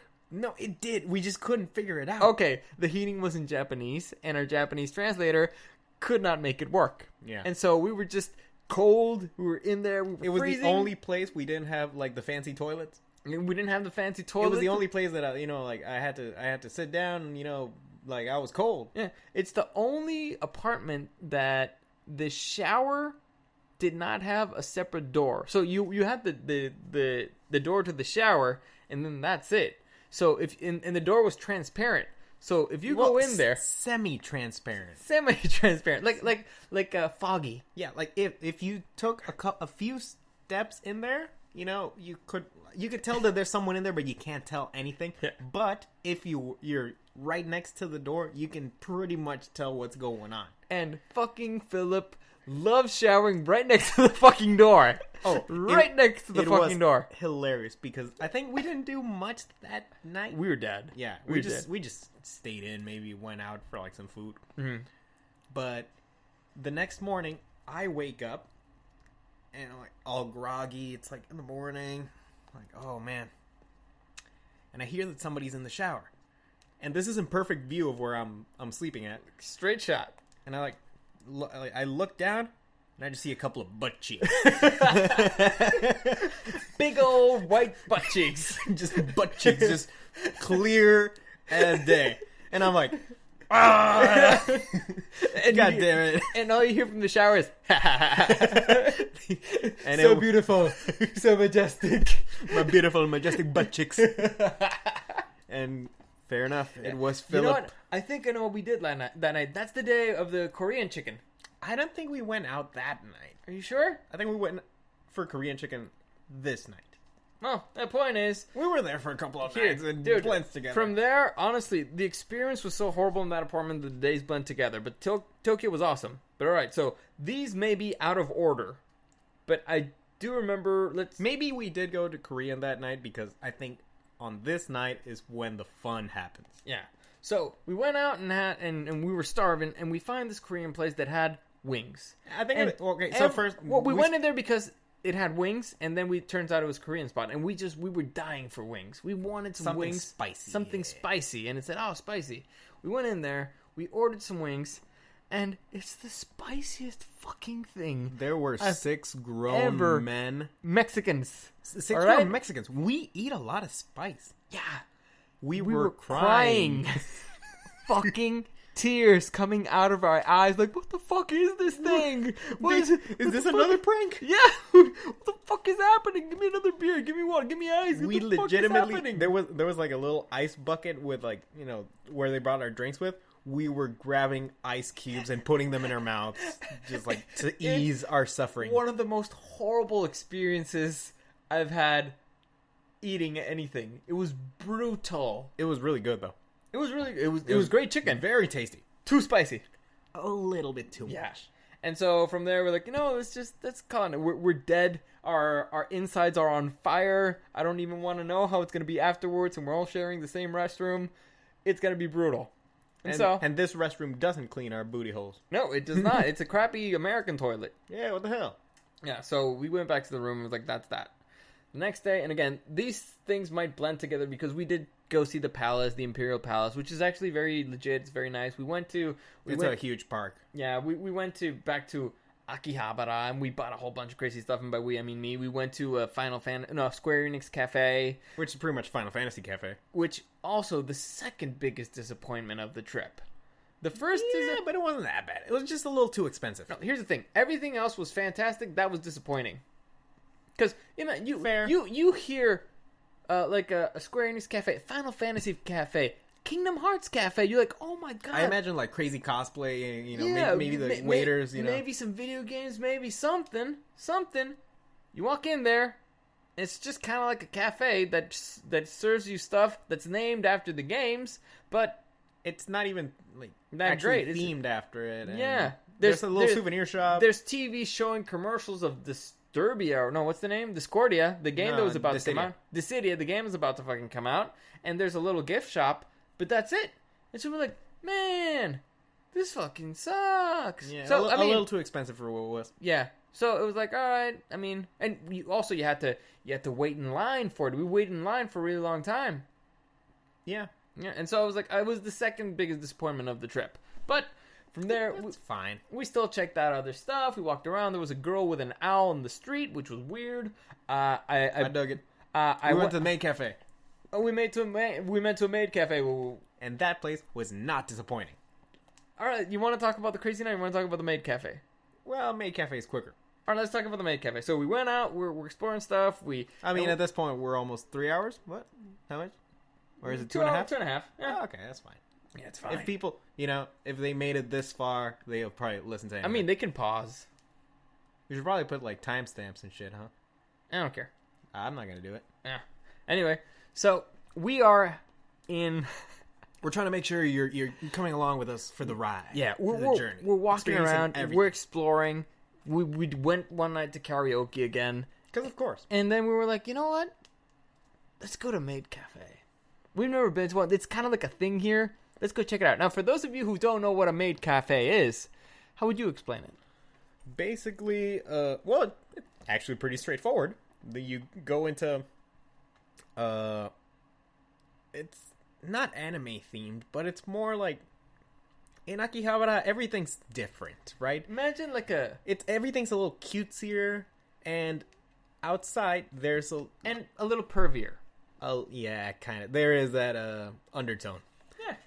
And it's a cafe or a little restaurant where you're the waitresses. They're only female, and they dress up as maids, like French maids. And that's a thing. Yeah. And it's not just a normal cafe or restaurant. They put on a little show for you. Like it's almost like they serve your table in particular. Yeah, they're like cartoon characters. Yes, they act a certain way, and It's the cutest thing ever. it is adorable. Yeah. And that's their purpose. They want to be cute Yeah. as fuck. It's meant to be cute. Like the place is like painted like pink and light blue, and you got like anime stuff all over the place. Yeah. They put on like Cat ears. cat ears on you as well. we got some great pictures. It's ridiculous. And it's great. Yeah. So we went into Oh, one and of they these also spots. they give you like some rice omelet. So Yeah. it's like rice and an omelet on top. Yeah. And they So when we get there, and it's like they seat us, and we're like, oh my god, it's only like dudes here. And then we saw a couple like, all right, apparently it's not like a big pervy thing because we just want to kind of check it out. it's totally a pervy thing. It's totally a perfect thing. But we were there, and the server's really over the top cute. Yes. And by that, I don't mean that she's hot. I mean that her personality, she's cute and bubbly, like, Nyan. Nyan. And they wear like Arigatou gozaimasu. and they actually wear different contacts so that their pupils get bigger, like anime girls. Mm-hmm. And so she's doing like a whole show, and then it's like, oh, would you like blah blah? And then they bring you again like the rice omelet, and so she's like, oh, what would you like? And I remember, like, I think Billy ordered like a happy face, like, oh, okay, and I was like, you know what? Let's give her a challenge. Let's and test it. I look up at my brother here, and he's wearing his Lizardon beanie. Like, draw a Lizardon. Bitch drew a fucking Lizardon. like she drew a legit Charizard, not a mediocre one, like a legit one with ketchup. With the fire. Yeah, like a squirt thing of ketchup. She drew one. My mouth was on the fucking floor. Like, the jaw was on the floor. I was like, draw me the Mona Lisa. The hell's up with this place?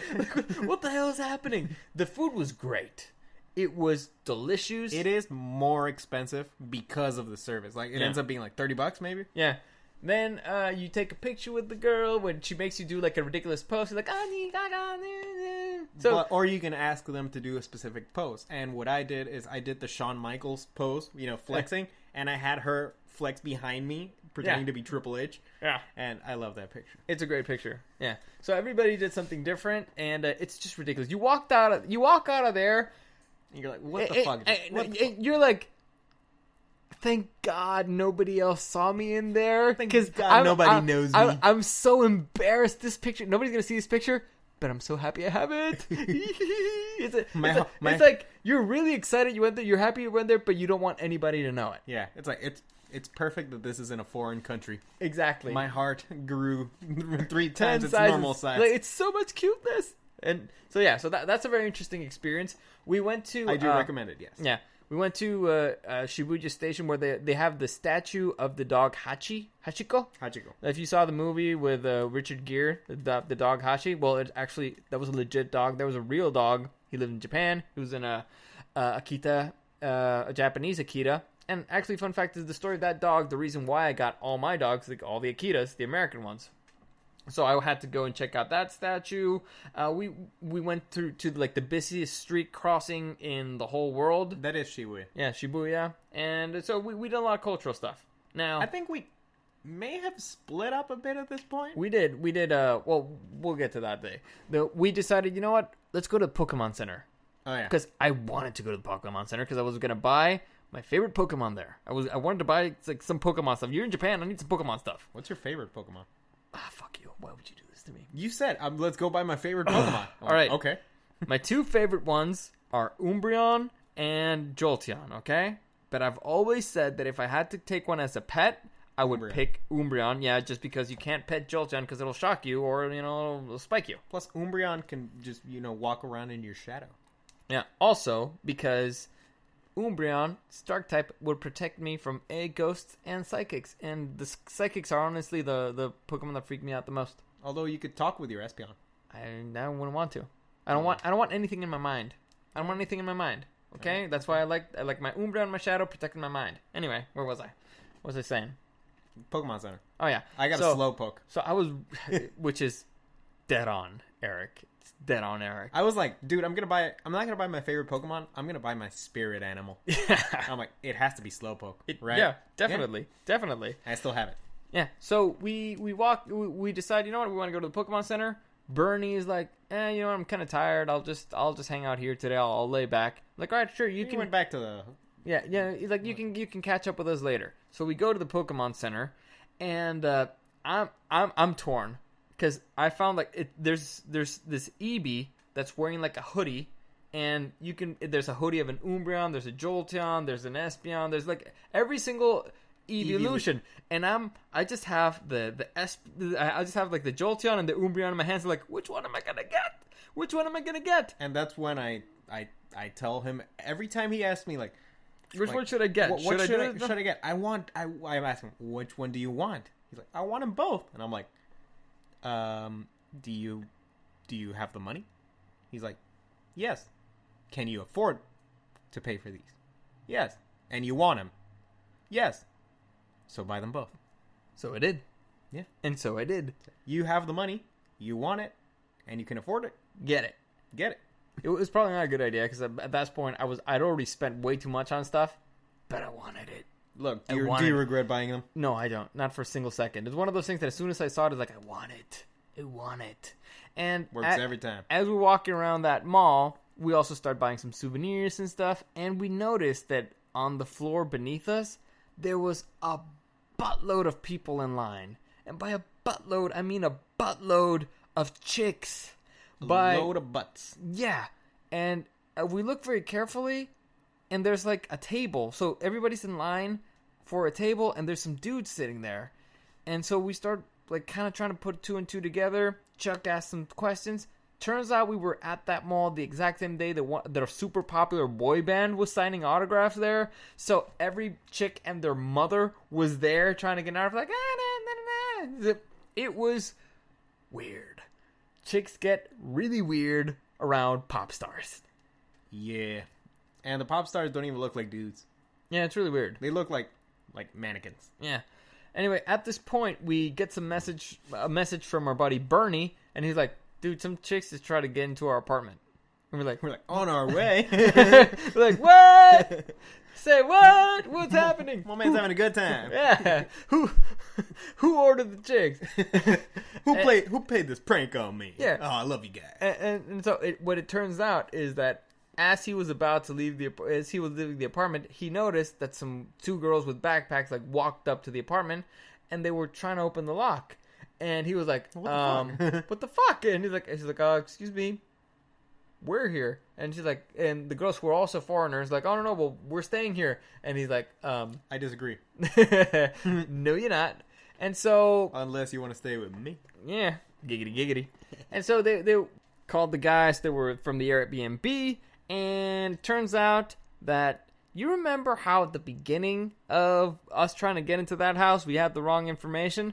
Well, turns out same thing happened to those two. The information that was supposed to be for us got sent to them. That's why it didn't work. So they had to walk all the way to the other fucking apartment because that's the one where their code was going to work. Oh, well. So, yeah. We were like, Bernie, you couldn't keep the chicks here. What the hell, man? It's not cool, bruh. Anyway, that's when we decided the old dogs and the young bucks were going to split up a bit. We were going to go check out a brewery, and I have no idea what the fuck you guys did. Well, I think you guys were just like, you want to see the typical Tokyo tourist spots, and we're like, well, we've already been there, you know? And at this point, it's like, let's check out somewhere else. Yeah, and like I said, my buddies, they make beer, so they wanted to check out like a local brewery. I think we went to Ueno Park. I have no idea. Yeah. And so we split up and we did different things. And now, okay. So I think we've covered everything except like the night in Shibuya. No, Shinjuku. Which is the area where we were staying. Yeah. So we didn't have to take any trains. Yeah. So this is the fun night in Shinjuku. And I think this was Philip's birthday. So we go out for Philip's birthday. So this was like our second night in Tokyo. Oh, yeah. We had 3 birthdays there. Yeah, during the trip. And it was almost my birthday as well. We missed it for a couple of days. I know too many people who were born in stupid January. Yeah. Anyway, so we are in Shinjuku, and we were like, all right, we gotta celebrate our buddy Philip's birthday, so let's do something. Let's do something, whatever he wants. And we find like this British pub. Yeah. He's just straight up, let's go to a bar. We go to a bar. That's what he wanted. That's what we did. We go to this bar. We order some ciders. Or that's what I had. Yeah, some ciders, but we also did some Irish car bombs. Oh, yeah. Yeah, I think that's the first time doing an Irish car bomb. I don't remember the process, but yeah. Oh, there you go. And we're talking, we're having a good time, we're exploring, and we're like, hey, you know what? Let's go out exploring. Let's go out exploring to all these bars. See what else is up. What else is up. And Do we tell the whole story? Sure. All right.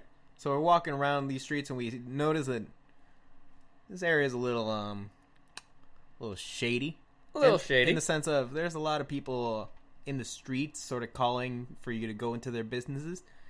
And there's awful lot of scantily clad ladies. Yes. A lot of scantily clad ladies. And we're like, oh, it's that area. All right. We accidentally wandered into that area. No, it was legit. It was legit accidentally. Yeah. But we were like... when in Japan. But we've been to strip clubs in Mexico. We've been to strip clubs in the U.S. It can't be any crazier. Let's just, No. Actually, we're like, how different could it be? Yeah, like this is a totally different place. Yeah. How does it work? Let's see. Let's check it out. So we decided, you know what? For our buddy's birthday, we're gonna go to a strip club. And this is where Billy sort of like he decides, hey man, I have a girlfriend. I'm just gonna head back to the apartment. And I don't even give him shit. It's like, I get it. He decided to pussy out. Decided to pussy out. Yeah. Anyway, so he goes back. So again, things do not work like they work over here in Japan. No, over here, the U.S. Over here in the U.S. Over there, it's also like here. It's like a business, you know. You go in that there's like a building. You go in there. Over there, it's you go into a building and it's one of the apartments in this building, and that's where the club is. Mm-hmm. It's really weird. So it's like we go into somebody's apartment and there's like these booths. They sit us in one, and they tell us, hey, we got this deal for 3 hours. All you can drink if you pay for it. We'll bring you some bottles. And we were like, all you can drink? Fucking hell. Yeah. Yeah. Fucking yeah. And you know how over here there's usually like chicks dancing on a pole or stuff over there? There's no poles there. There's a stage, but it's for karaoke. And there's a lot of girls there, sure, but they're sitting in another booth. So we were like, what the hell? We're supposed to hit on them or something? Like, what the hell kind of strip club is this? Like, this is really weird because nobody's actually stripping. Like, it's we got like bottomless drinks here, so we'll enjoy it. But this is kind of weird. Every one of us literally is drinking straight up from like a Jack Daniels bottle. Like, yeah, we got a Jack Daniels bottle pretty much. Yeah, and we were just drinking it. At one point, like the manager lady walks up to us and she sits on our booth. She sits next to me. And she starts getting all like flirty or something. She starts drinking with us, and we don't care because it's bottomless. And I'm like, so are you like a stripper too? And she's like, oh no, but we can have fun or whatnot. And I'm like, I'm gonna get handsy with this. Giggity. Like, and we're talking. We're kind of trying to figure out how this works. And all of a sudden, like, hey, I found mine. Yeah, and all of a sudden, she like walks. Okay, she like gets called over because some people walk from the entrance. Yeah, some people walk in. She gets called over, and kind of the whole vibe in the entire place changes. Then, it's important to note there were no other guys there. Oh yeah, that's true. At that point, no, I don't know if it was too early or something. It could have been both. I don't know. But finally, some guys arrived. Yeah, some guys arrived, and so. The manager walks up with us very quickly and he's like, hey, you know what? We're very sorry, but we kind of need you to go. Mm-hmm. And we were like, what? I mean, but we're still in the middle. Like, don't worry about it. Your drinks have been paid for. You don't have to worry about it. We just need you to leave. And so I kind of give a quick glance to the front door and try to have like an unspoken communication with the lady. I'm like, all right, okay, let's just go. So we take a quick shot each. We grab our stuff and we walk out. The lady manager comes with us. Yeah. As we're walking out of this building, it turns out it was a lot more people than we expected. Some of them were wearing like medical masks and stuff. None of them looked friendly. Mm-mm. None of them. So as we walked out, the manager turns around and kind of like huddles us closer. And we're in the elevator. Oh, we're in the elevator, and I just walk up closer to her and I ask, Yakuza, and she was like, yeah. And we were like, oh shit. At that moment, I was so happy that none of my big mouth friends were with us. Like, there's other friends who would have talked shit for years. Like, we paid for this shit. We're supposed to stay here, blah, blah. Oh, my God. I know who you're talking about. Yeah. Fortunately, I was with the ones who were like, okay, let's just go. Like, they kind of got the vibe. And then afterwards, as I was thinking about it, it's like, dude, the Yakuza just bought us a whole bunch of drinks. Dude, we were hammered at this point. Yeah. Like, we have been drinking for about 30 minutes, I'd say. On the Yakuza's tab. The Yakuzas paid for our drinks. They paid for our party at a strip was- club, which nobody stripped on.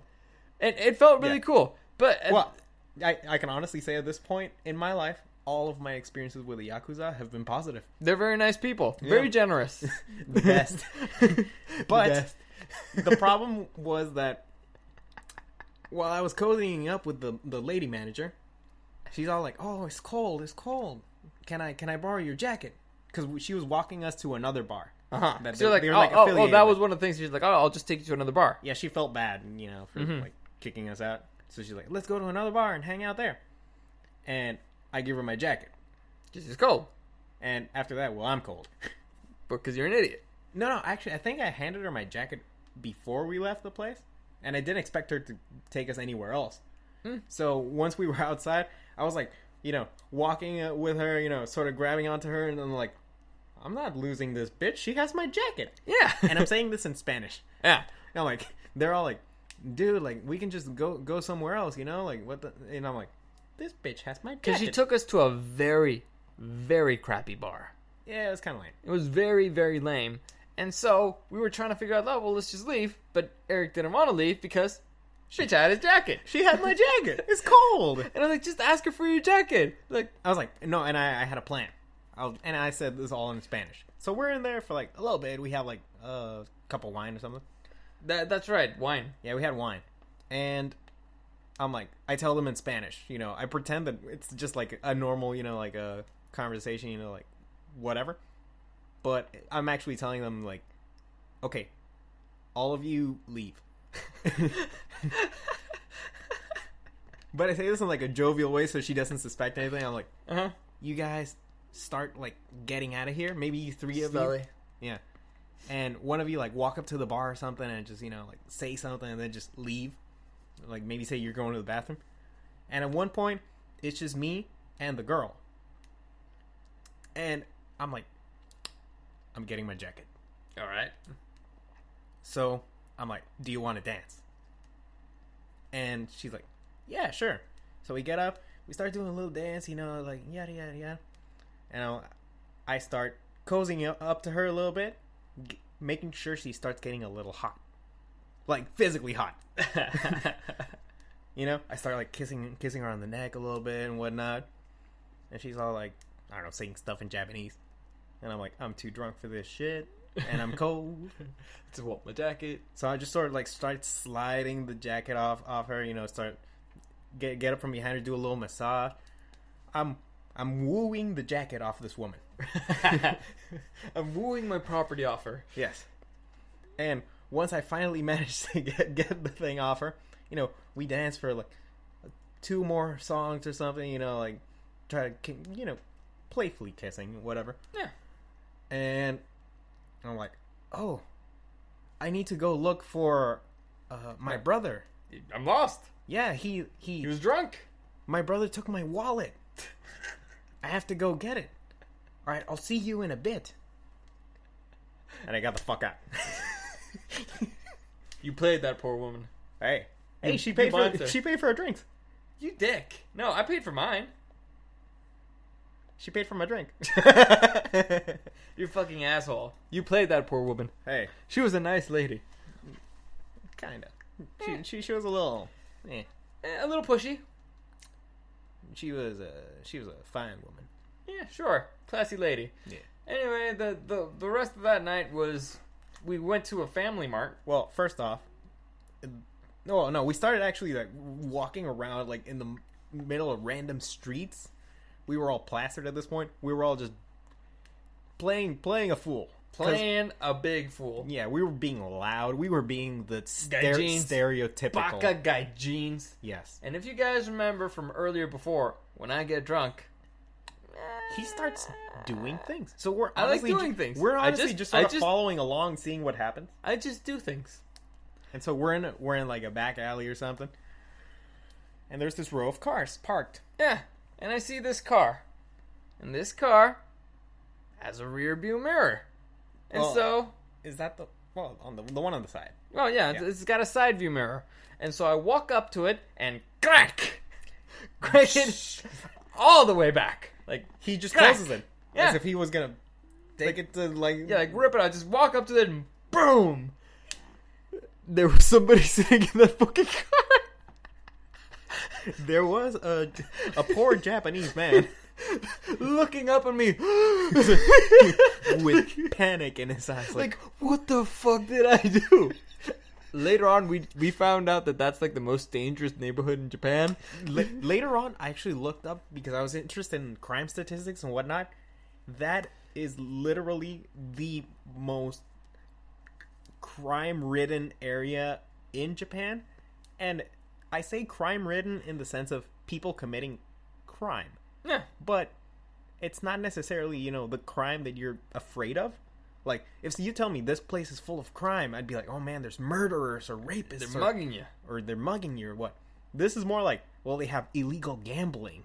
And, like... Yakuzas. Like, strip clubs. And I'm like, oh man, that's scary. Sure. Yeah.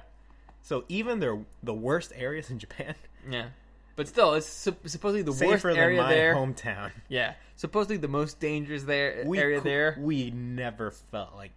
And any danger. anything. No. No. But I walked to that stupid side view mirror and crank, and that dude's face. His face. And I think we all just looked at each other and we just booked it. Yeah, we just ran. Like, out of there. Like, why the fuck did you do that? I want to see what happened. I really wanted to crank that mirror. I was like, I saw it, and I was like, well, what happened if I crank? Couldn't you pick one of them without the Japanese man inside? Like, I don't know. From there, we went to, like, a family mart. Well, we went to a convenience store, yeah? And we're all like, well, we all need to take a leak. Yeah. And... Because we had a long walk back. Yeah. And we all... And we kind of still wanted to party. We still wanted to party. And we all agreed, hey, let's meet up outside. Like, because it's one person at a time. Yeah. And me and Chuck were the last two to go in. So we're like, we're going to meet out here. All right. And you're like, cool. I'm like, all right, we'll see you out here in a minute. Cool. Never saw them for the rest of the night. They were gone. I have a nasty habit of disappearing. Yeah. When I'm drunk, it's like, oh, look, shiny thing. Yeah. So we were like, okay, screw it. Let's just go do something else. Mm-hmm. So I think we ended up going somewhere else for like food, or maybe it was like a pseudo bar / ramen place thing. And we're like just having a nice old time talking to some people. And when we were walking back, I knew how to get back. Like, apparently this is some weird ability that I have, or a secret power, but when I walk out of my apartment, I know how to get back. Okay. You know? You're a cat. Like, when we left the apartments, I knew we took a left. So, in my mind, I'm making a little mental map of like, well, if I want to go back, Take a right. gotta take a right. Yeah. I thought this is something everybody could do. Yeah. I thought it was fairly reasonable. We didn't even take like a weird route. We took like a Pretty few, straightforward. Like the easiest one. yeah, like a left, and then we took another left, and that was literally it. Yeah. And we were walking down this street, like alley, and Chuck is like, "Man, we're so lost." And I'm like, "No, I know where we're going." He's like, "No, you don't. Like, we're drunk, and how can you know? Like, you don't know the streets." And I'm like, "I remember where we were walking." It's like, nah, you're wrong. "You're wrong." And I'm like, "What the fuck? How can you not remember this? It's literally an L we made." You see how annoying that is? You see how fucking like, you're doubting me? You're doubting me? But I'm like, it's not even No, like we you're just wrong. made it here. This is like, It's not a first day. it's a simple route. No, how can you know? So I'm like, okay, you guide us. So he's like, yeah, okay. So in my mind, I have a mental map. It's like, you gotta go up or you gotta go front and right. And that's how we make it to the apartment. So he starts guiding us to the left. Of course. He starts taking us through weird alleyways. And in my head, I'm just making like a mental map of where we are now, so I can, once he gives up, Because he will. yeah, I can tell him like, Okay. Oh man, I think we're lost. Yeah. So at one point we make it to a street crossing, and it's like, okay, this is my last shot. It's east. And I'm like, are you sure? He's like, no, I don't know. He's like, is it east? And I'm like, it's west. And literally, like, 2 blocks west, the apartment was right there. He's like, how did you do that? And I'm like, apparently I have a superpower. Oh man, It's a crazy thing. freaking Chuck. Chuck. Freaking Chuck, man. And I think that was mostly it, right? I don't even remember what we did. I just remember we kept drinking, and the next day was a horrible hangover. Yeah, more cultural stuff the next day, but I think that was like the last big bender. Yeah, like the last big party one with the Yakuza. Where they paid our drinks? They paid for our party, man. It was great. We also met like some weird. I found pictures of that dude, of some weird Japanese dude that I don't know why everybody liked and wanted to take pictures of him. I have him on my phone. I think he had like a really big hair, and Philip thought that was cool. So like, I want to take a picture with this guy. We were really drunk. But I respect it. that was mostly it. That was mostly our Japanese adventure. Did we miss anything? I don't think so. Like, when we came back, I do remember it took me about 2 weeks to get used to the Oh, the flight back for you was horrible. Like we arrived in LA, and me and Bernie we were fine. We were waiting for a connecting flight to San Diego, but Philip for some reason got lost and he barely made it to the next flight. I remember we were watching the Pittsburgh Jaguars playoff game, where the Jaguars surprised everybody and beat Pittsburgh. Jesus Christ! Remember that? Jaguars were in the playoffs? They were. They actually went. They went to the championship. How about that? That's the last time they were good. Anyway, so we were watching that game. Like, we had like an hour before the flight. Philip showed up like 5 minutes before it had to go. And that's when Bernie was like, see, I told you, he always shows up. Like, he's lucky. He always shows up. You know, Bernie was right. Yeah, and you guys, how long did you have to sit in the LA airport before you had to get on the plane? 3 hours? 3 hours. Yeah, we straight up, we went past the security and the baggage stuff, and we were waiting outside the gate for like 3 hours. It's brutal. We just laid on those chairs and just suffered. Because this was after a 10-hour? It's more, I think. 12, I think. Yeah. It's actually shorter on the way back. And, yeah. So, we were jet lagged. We were exhausted. And then we had to wait 3 hours in LAX. Yeah. We're almost as tired as I am right now from telling all this whole fucking story. We didn't even have, like, my water's right there. And I should have brought it here. I could have handed But it to you. that's it. Hopefully you enjoyed our Japanese adventure. And I actually have another Japanese adventure coming 2 weeks, up right? soon, unless coronavirus fucking kills me. It probably will. But It's like 3 weeks, right? Yes, I'm going on the 18th of March. 3rd time because I'm a fucking weeb. All right, well, that's it for today. As always, any comments, questions, or suggestions, you can find me at Dario the Show on Instagram or at SuperDario_World. Thank you for listening, and we'll see you again tomorrow.